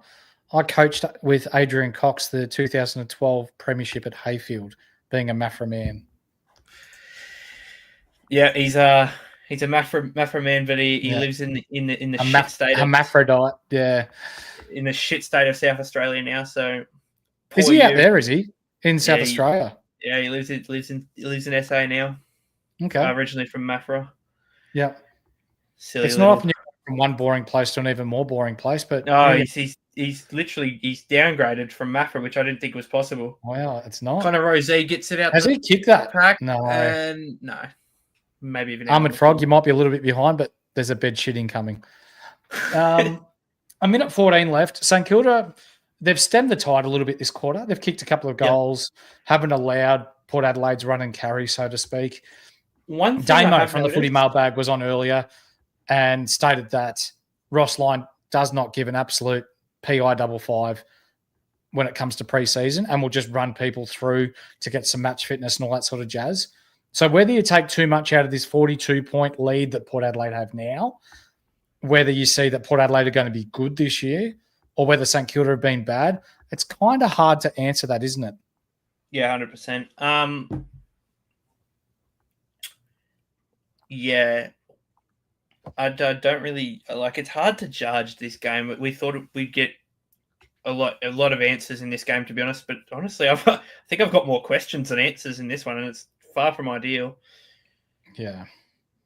As we see, Isaac Keeler's a big kid. He's huge, mate. Earns himself a free kick, goes out wide too. I'm pretty sure that's Hugo Garcia. Yeah. The Corona. Really see. The Corona, yes. And Travis spoke expertise. Oh no. Dan Butler's picked it up. Goes out the back to Travaglia. Oh, hi. Play that. Come on. I actually kind of like the St Kilda retro jumpers they've got on here too. The old stick man. How about the old Sydney ones last night with the black shorts? The old South Melbourne ones. They were different. Yeah. And Port will just this will be it for the quarter. And that'll be it for the quarter. That's it. Before you actually, do you want to give us a SuperCoach rundown before we get into the last quarter? Yeah, we'll stick it to the relevant players here. So we'll call Connor Rozee relevant now. 111 for him. Jason Horne-Francis 85. This is guys that most people would have. Kane Farrell 19 touches for only 50 points. It's far from ideal for him. Sam Powell-Pepper's on 51. Joe Berry 9 touches for 15 points. Not much else going on for the Port primo wise. Jack McRae 88. Hugh Boxall 71. Wanganeen Miller 56. Garcia 54. O'Connell 46. Hasty 40. Harry Boyd's 34, along with Max Hurl 34. And then much else going on. Yeah, right. For those of you watching at home, if you haven't yet, please hit like, subscribe, and put on the bell. Here at Insight, we call it being the triple banger. But more importantly, this year, we've opened up our own Patreon where we have our own chat groups, we have our own punters club, and we have much, much more. Here we have an American guy talk about exactly what goes on in there. Want to take your SuperCoach game to the next level? Inside Fantasy Sports are bringing you exclusive content all year round, such as weekly expert Q&As, team, trade, and captaincy advice, statistical deep dives, priority podcast questions, and tons more. So what are you waiting for? Get full access to the experts. Go to patreon.com/Insight Fantasy Sports and subscribe to Insight Unlimited today. There you have it. You've done up a few graphs and charts on specific numbers in there as well, mate. You want to talk about that? Yeah, there's a bit going on in the Patreon. Everyone does some good work, as I've just completely kicked over my box. There's a lot going on in the Patreon. I've done up some graphs based on averages from last season. You get a strength of schedule broken down by position. We'll give you a little teaser here. Dane Zorko, the halfback run for the Brisbane Lions to start the season is gorgeous. So I'm starting Dane Zorko because of it. And yeah, you get to find out stuff like that. Whether there's guys, it's good for early season guys as well. You get to see if you want to pick them before the bye, or if they've got some hard matchups based on their position, you can wait till after the bye. Yeah, there's a lot going on. Hurls' bye planning post is probably the most popular post in the Patreon. And I think that's probably fair to say. And it's one of the most popular posts in SuperCoach. I think that's probably a good reason for it. Oh, mate, it is so in-depth, and it has helped a lot of us structure our teams in order to, not just for the early bye rounds, but we're planning ahead as well for that very tough round 12 that's going to come around before you know it. So you're not going to want to just burn trades for the sake of burning trades in and around that time. Hurls goes right into depth as to the best players and the best teams to target in order for you to maximize your trading capacity in this year's SuperCoach. So jump in our Patreon. It is a cup of coffee per month, $6 a month. And what do you get? You get all of that, a chat group, WhatsApp chat group, where you've got a lot of like-minded people in there talking footy. We've got our very own punters club that in the past has been very successful. We do remind you to Lockie Bramble responsibly, which is gamble responsibly, and you only bet as much as you can afford to lose. So there's no judgment in there. If you want to just have a flutter and have a bit of fun, there's a lot of lads and ladettes in there that love to follow the footy with interest. Absolutely. There's a lot more going on as well with Game Day Squad, mate. With Game Day Squad, we've got our very own league, and yeah, the boys think it's a little bit addictive. Here's our league code. If you're not a member yet, sign up using the code IFSAUS. It is free. So just create an account, put in that code when you sign up. You get 27 packs for free, which is usually worth $30. But wait, there's more. If you're on our Patreon, you get another 3 packs, 27 cards for free. But wait, there's more. No. Every Monday at 11 a.m., you get free packs if you're part of the Patreon. But wait, there's more. There's more. No. You go into our league, and if you win the weekly award, if you're a Patreon member, you win a $50 pack of cards for free. And it costs you nothing to enter. So all this stuff for free for you guys at home, and it will not cost you a cent. How bloody good's that? Jeez. Yep. And if you do have the Game Day Squad, here's the code. AR 00 6B8U. That's right, Deadly. AROO 6B8U. How's your side looking in game day squad? Good, and I think you're playing for second in the packs every week, to be honest with you. Do you know what? Mate, round 0, I'm on. It's Do you know looking what? good. Puma just said something very relevant in the chat. What? Love me some free packs. Who doesn't love free shit? Yeah, fuck it. Free packs, right. ladies and gentlemen. There's a pack in the chat. Oh! Go your hardest. We've got a code! Yep, we've got a code in the chat, ladies and gentlemen. Cut and paste that. Bang it in your game day squad. Quick. Those Load up cards are game day for squad. free. That's unreal. Yep. Look out. Love free packs. That's what you get here at Insight Fantasy Sports. It costs you nothing and you get free cards. You get to keep these cards forever. And if you're like Squiddy, who pulled a diamond Zach Butters worth $300, that money's yours. You can trade that in, pull the money out. Happy days. Yeah, he's not the only one with the diamond Zach Butters. What's your best card you've got in there? Take your pick between Diamond Clary and Diamond Zach Butters. Yeah. As we said, the last quarter getting underway. Mate, But I'm my going to have to leave. favourite I'm going to have to leave you to it for 30 seconds. Sorry. Yeah, that's all right. I'll tell you what, my favorite card, the platinum Campbell chest. Oh, there you go. That's what we want. And all right, I've been left alone. Let's get it done now. Jack McRae gets it to Jack Steele, gets the clearance up. Now, Simon Wang in Miller is full on stuck in this midfield, and I don't know how to feel about it.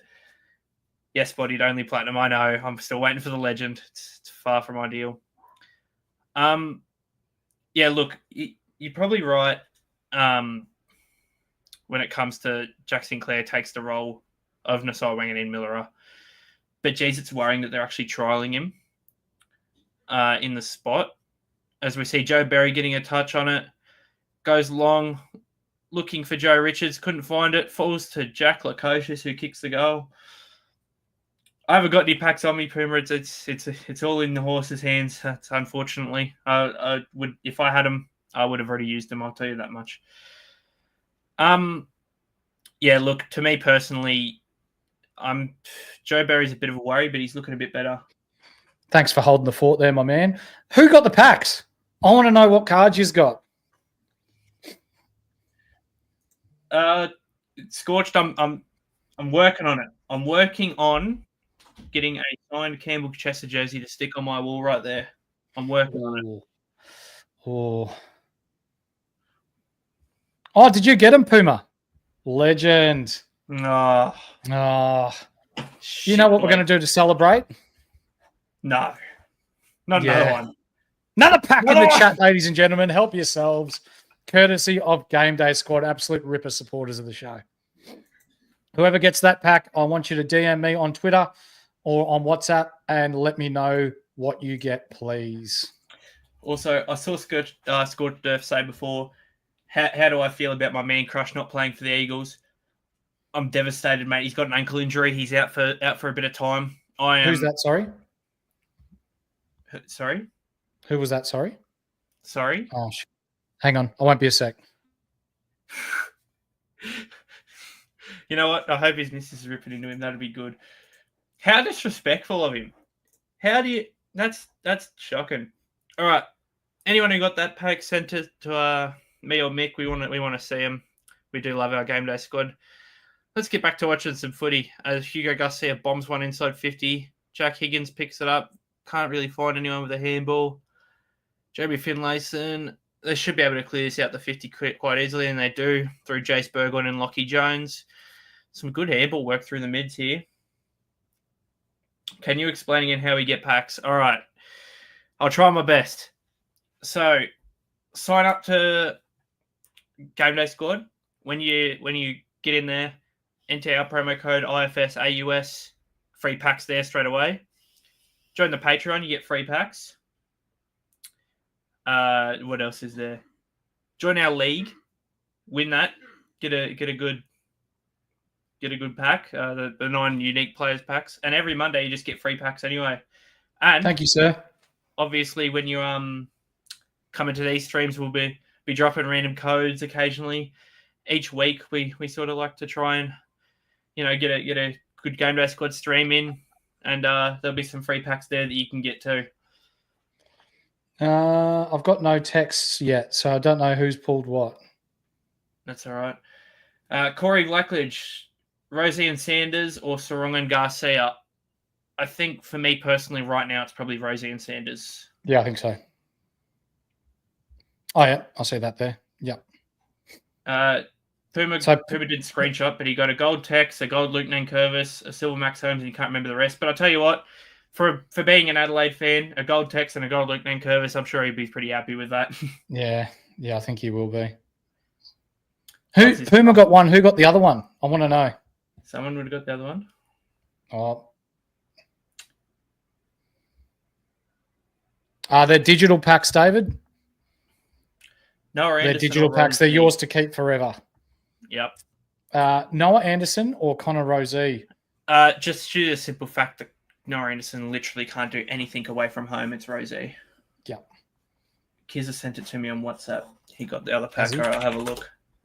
Armored Frog, they are like trading cards, mate. So they're like the classic footy cards that we had back in the day, but they are digital. They're yours to keep. They don't expire. And if you want to move them on in a market, you can sell them for cash, and then you can grab yourself more cards, mate. It is that easy. So if you're a member of our Patreon, you get a total of 54 cards for free. You get free packs every Monday, and more. So it will cost you nothing to join. For the free pack that Kizza got, he snagged himself a silver TDK. That's pretty handy. Ooh, like that. A silver Liam O'Connell might be playable. Gold Jordan DeGoey, gold Darcy Wilmot, gold Aaron Norton, and no one really else of note, to be honest. Yeah. Armored Frog, he's pretty happy with this because Mum's not going to chuck his cards through the wash. There you go. You can't lose them. Yeah, absolutely. It's basically Pokemon, but just better. I was trying to explain the game to a mate last night, and I said it's literally like a mix of 7 different things, and it's just great. Would you say it's a bit like it's my team on 2K? I would say it's I would say it's like the AFL fantasy.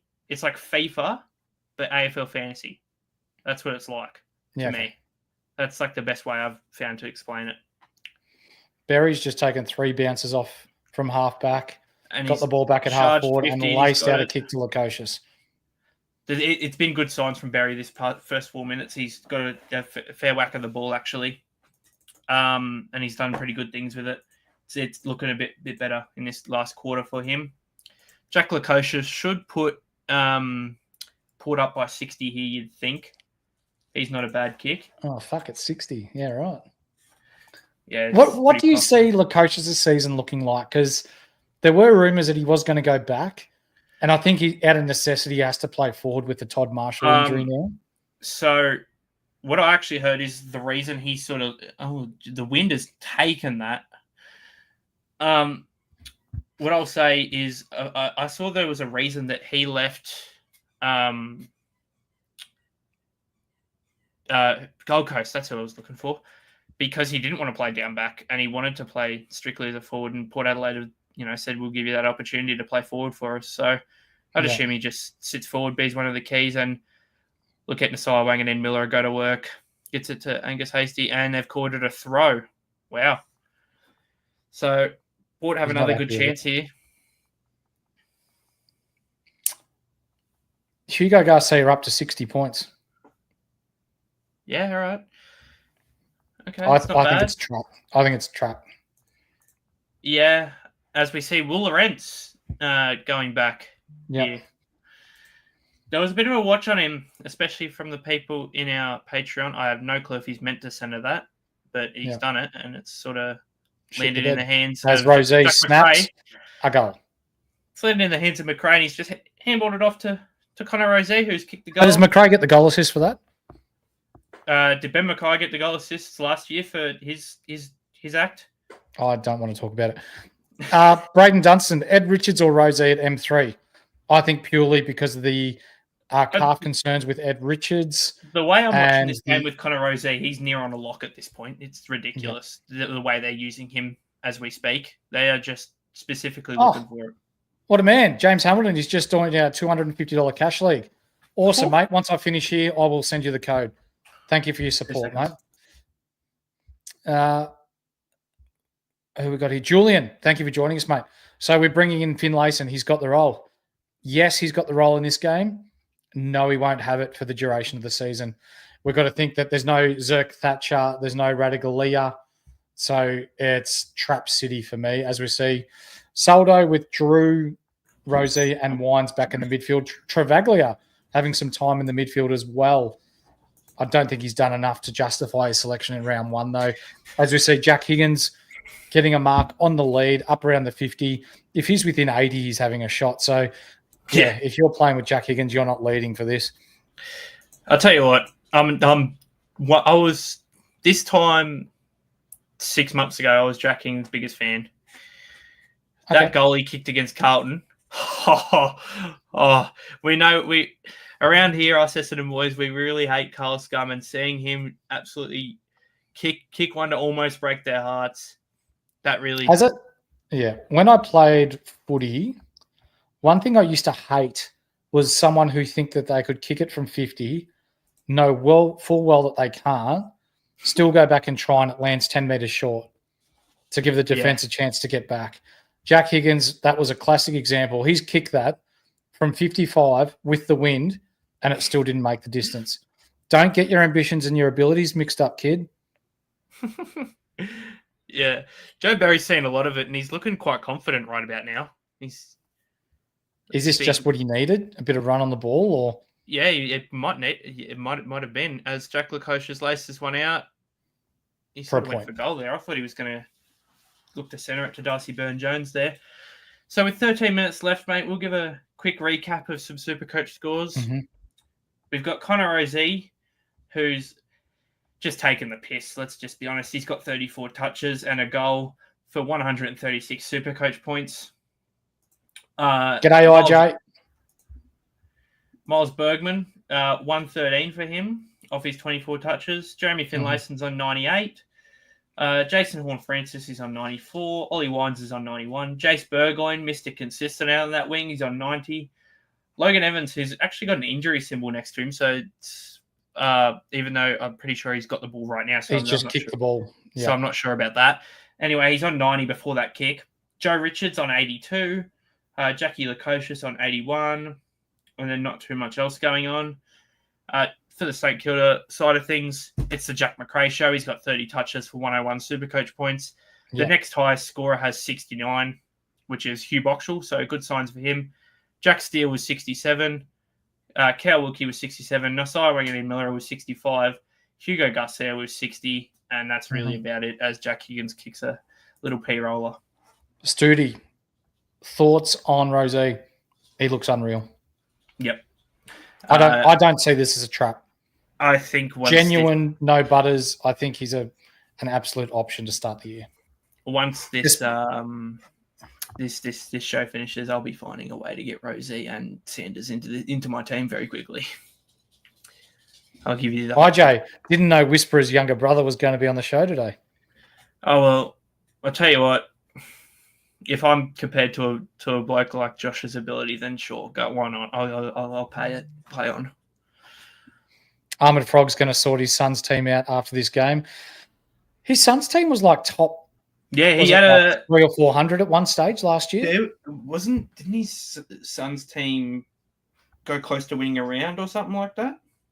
Am I barking up the wrong tree with that one?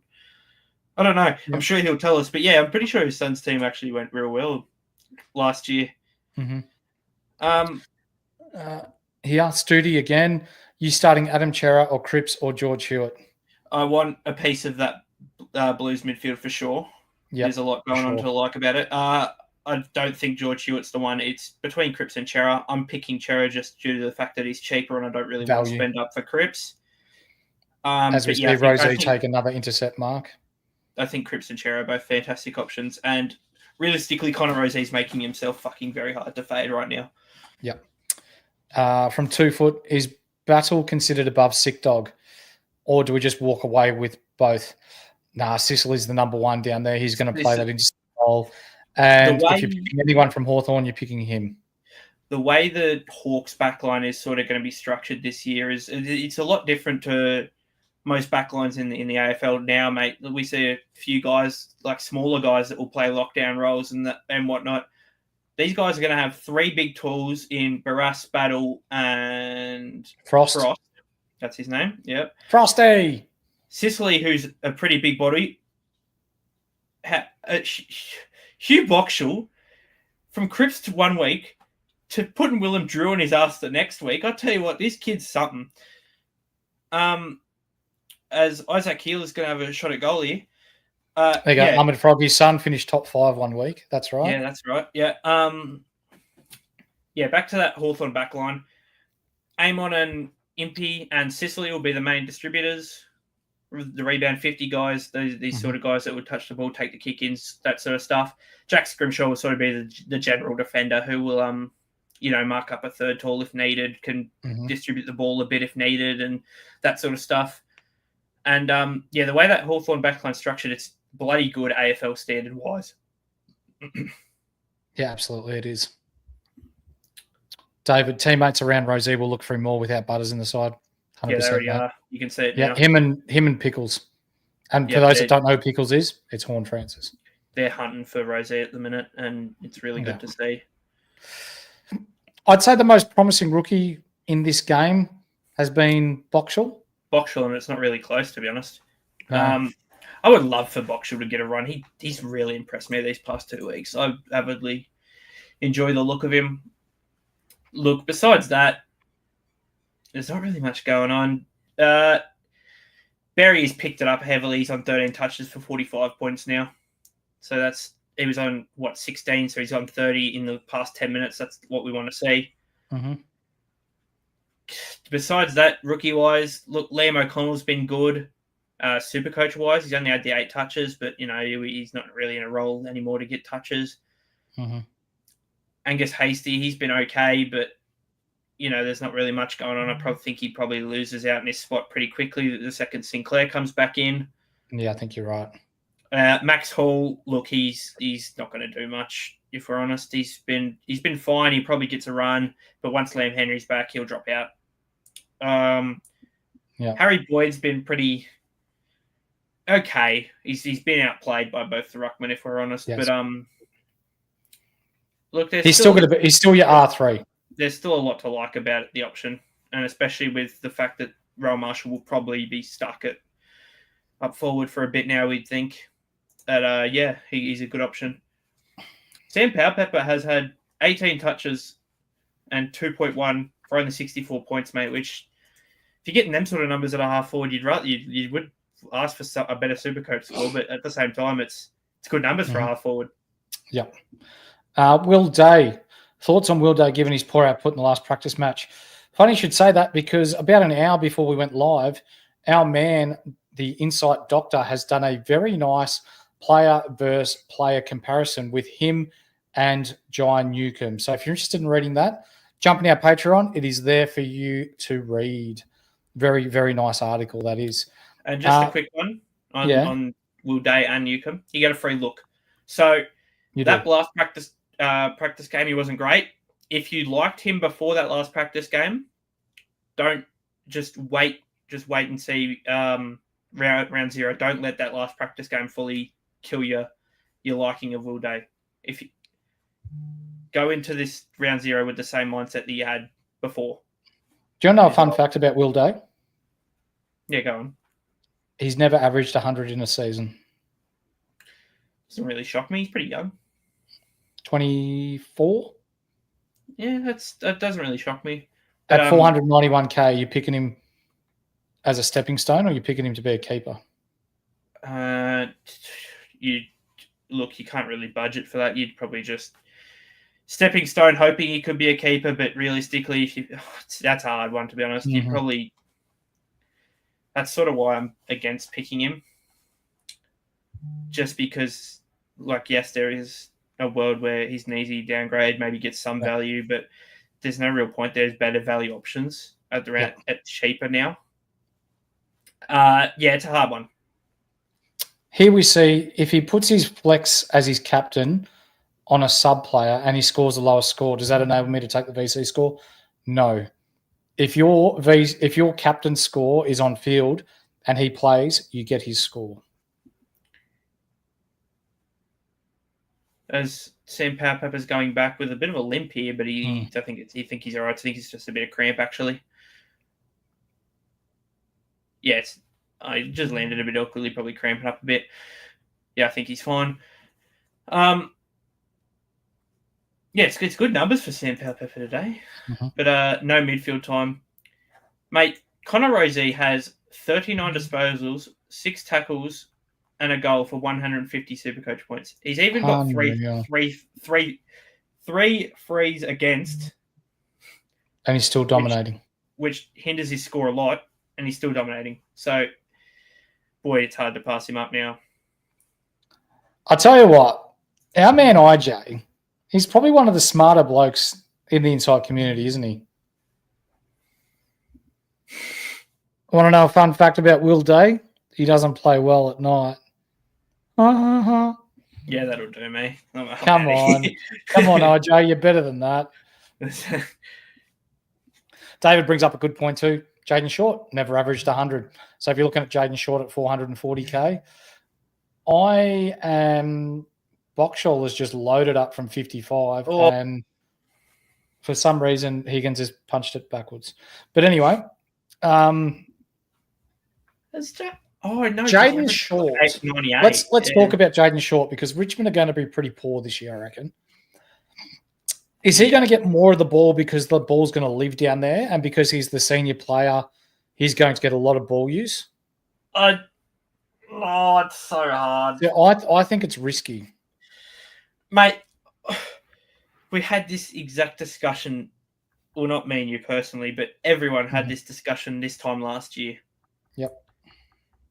I'm not getting sucked in again. I don't care. Couldn't care if he, I'm just glad that they don't play opening round so he doesn't score a 160 to suck us in even more, to be honest with you.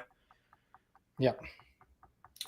Look, yes, he probably gets more of the ball. He's great value at the price, if we're honest. If we're being completely honest, it's good value. He's better than that price. Yeah. Janko. Where are you, mate? Boxall will be a lock. Now, surely, yes. Hard to say. Really hard to say. He's looked the best of the rookies today. Yeah, but the Saints injuries are just impossible to determine if he's an actual lock because, 2 of them are midfielders.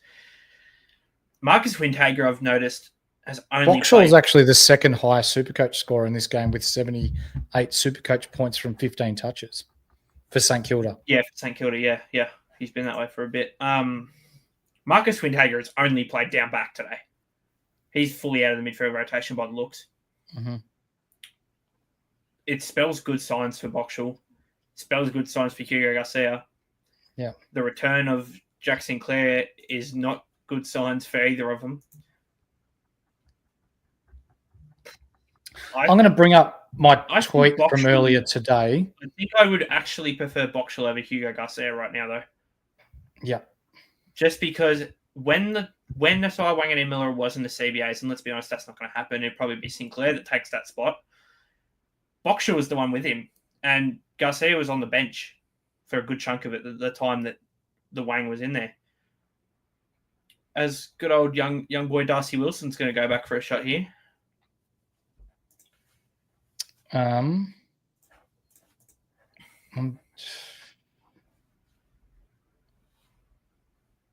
Sorry, I'm just looking for something.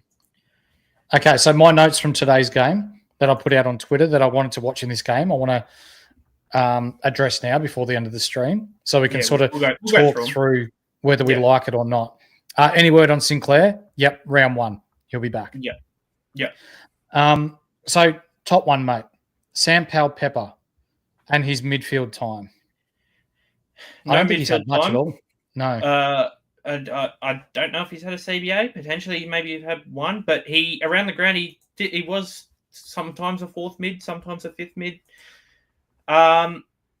He put up a decent enough stat line just at half forward anyway. Yeah.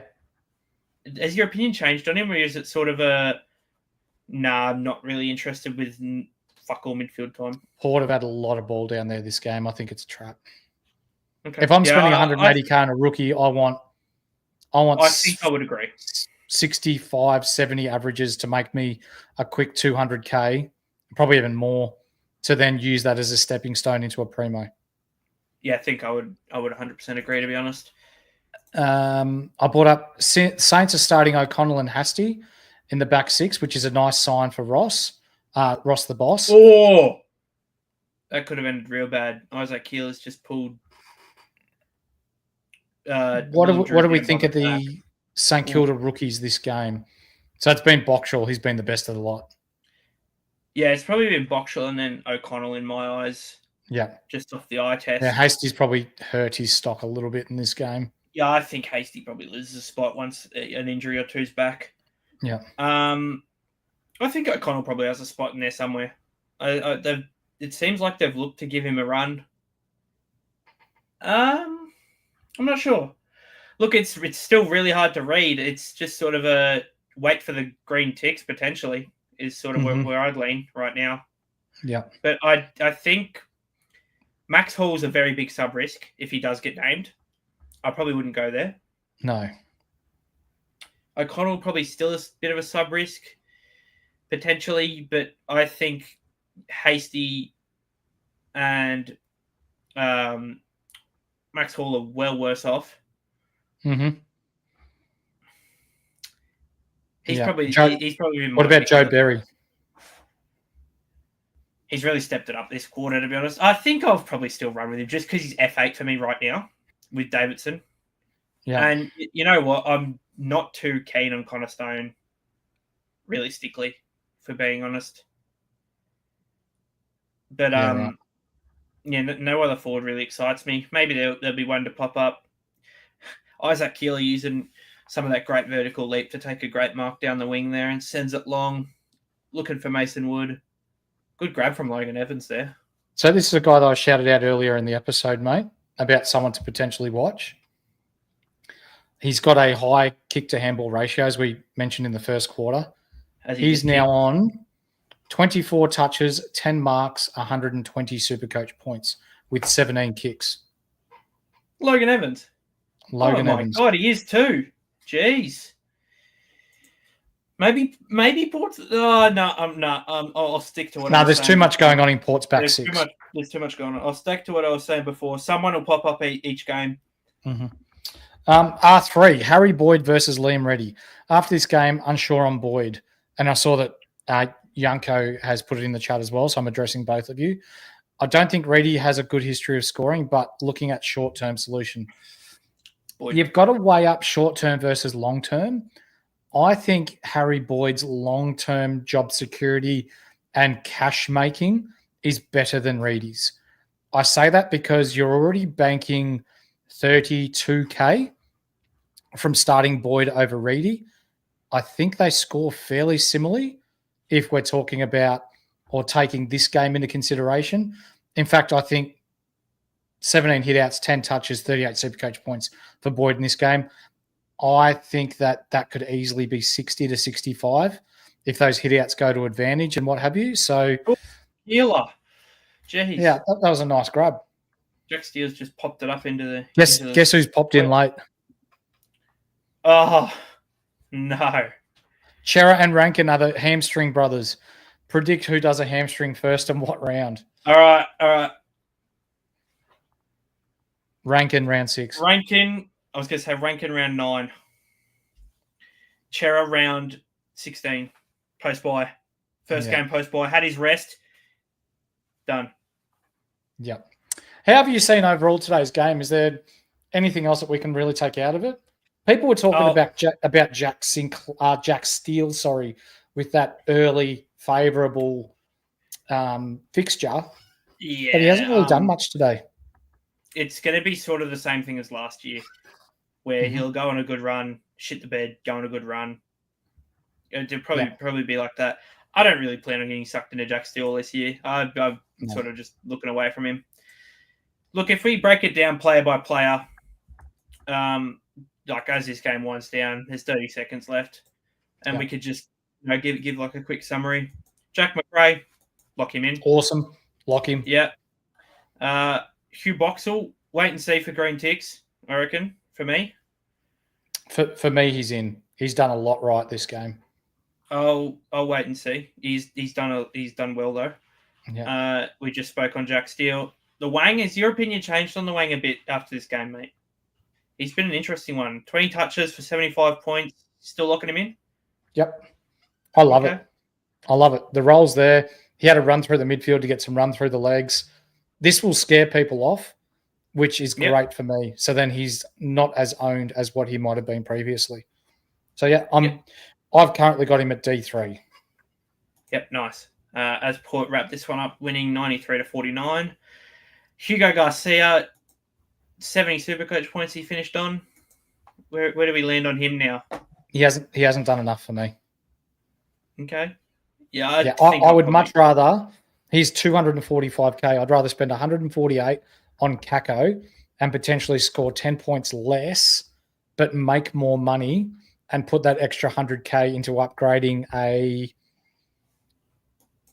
Let's say I could upgrade a Adam Chera into a Jordan Dawson, for example, or down back I could turn Jaden Short into almost Jordan Clark. Yeah. So yeah, I like it. Any other SC relevance going down the list? Angus Hasty finished on 59, 14 touches. Probably loses his spot, doesn't he, mate? We're not really. Yeah, probably does. Yeah, we're not too concerned with him. Liam O'Connell finished on 56. Okay. What do we make of him? I think he's an option. I'll probably another one. I'll wait for the green dot. Yeah, yeah. It's fringe at best. He's on the watch list for me. Anyway, Max Hall, we're not looking at him, right? Don't love it. Yeah, don't love it. Harry Boyd, still R3 at 42 for this game. I will 100% be having him at R3, yes. R3, not R2. That's what I meant.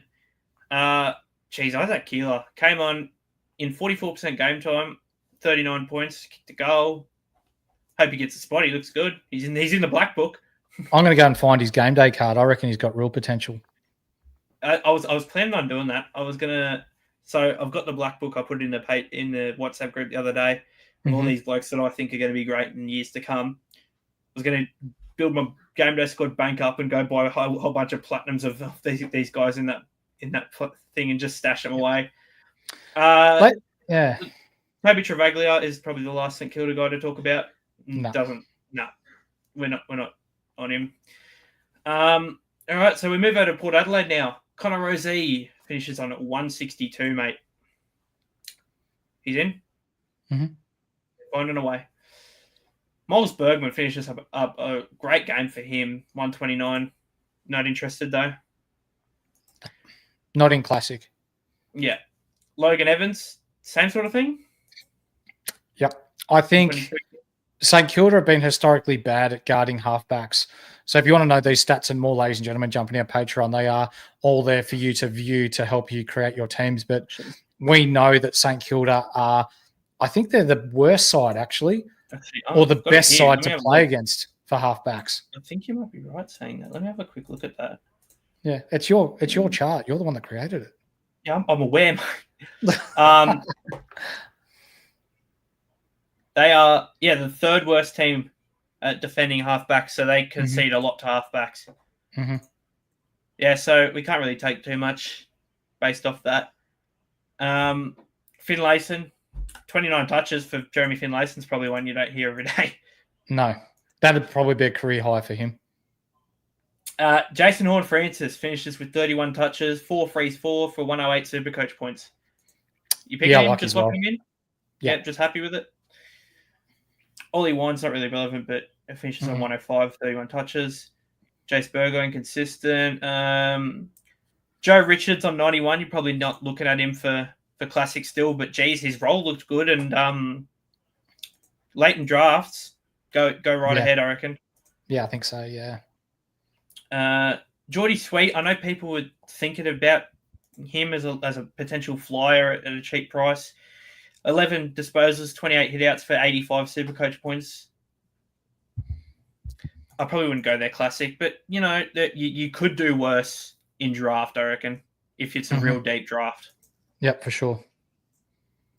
Yeah. Sam Powell-Pepper, we've sort of touched on. It's a bit of a trap. Kane Farrell, 21 touches for 71 Supercoach points. Not great. Yep. Josh Sin still didn't really impress. 67 points. Probably the big one, Joe Berry, 14 touches for 48.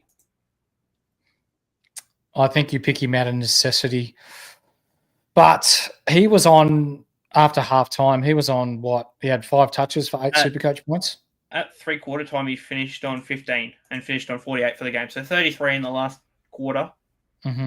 Promising signs. He looked to just play with more confidence, and you get a long way just with playing with confidence in the sport of AFL, realistically, don't you? That's right. Yep. Yeah, I think that just about wraps us up. We've put 2.5 hours of blood, sweat, and tears into this, and I reckon the people at home would appreciate the fact that they got to listen to our tones of our voices instead of having to listen to Kelly Underwood for the game. Ladies and gentlemen, this was just off a whim. Deadly and I were chatting, and we heard that Kelly Underwood was commentating, and we're like, we want to give the people at home a little bit more excitement around the footy. So we're going to just talk footy, talk Supercoach, chew the fat with you at home, answer your questions, so then you can watch the footy almost in peace with us in your ear, answering all your Supercoach questions. So we've got lots coming up here on the Insight Fantasy Network before round 1. We currently have a Rate My Team episode that's going to come up potentially tomorrow. We've got teams that are going to be dropping within our Patreon later this week. We have an Around the Grounds that you're not going to want to miss. An ex-AFL player that's kicked a bag of 8 in the AFL previously is going to be joining us on Monday night. Giving him too many hints now. I am giving him too many hints, but... You know what? We can make it like the cup game of last year, which I hope we're bringing back, by the way. Do you know what? Great idea. If the people in the Patreon can guess who it is in my DMs, you get free packs courtesy of Game Day Squad. Can I guess? No, you know who it is. Oh. So, well, you've given him, he's kicked a bag of 8. We'll give him one more hint, I reckon, if you can. Yep. And, he has played AFL in the last 5 years. All right. There we go. Kicked a bag of 8, played AFL in the last 5 years. And you know what, Jonas? You're absolutely right. His name is Simon Beaver Monty. Is it Sydney Sweeney? Nah. This guy's hotter.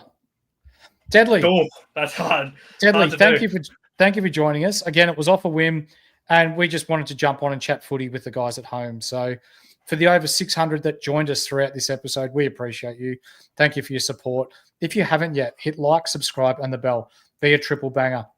This won't go to audio because we were commentating live as we went. But if you listen to us on audio, give us that 5-star review. It gets us out into the algorithm, gets us out to more Supercoach-minded people in Australia, in New Zealand, to those that are listening all around the world, so that they get to listen to us and we get to take the piss a little bit, have a bit of fun with footy while also giving you the stats and crunching the numbers to help you better yourself and hopefully take home the 50K this year. So on the right, that's Deadly. On the horse, we'll see you tomorrow night. Catch you then. Pleasure. Flag on.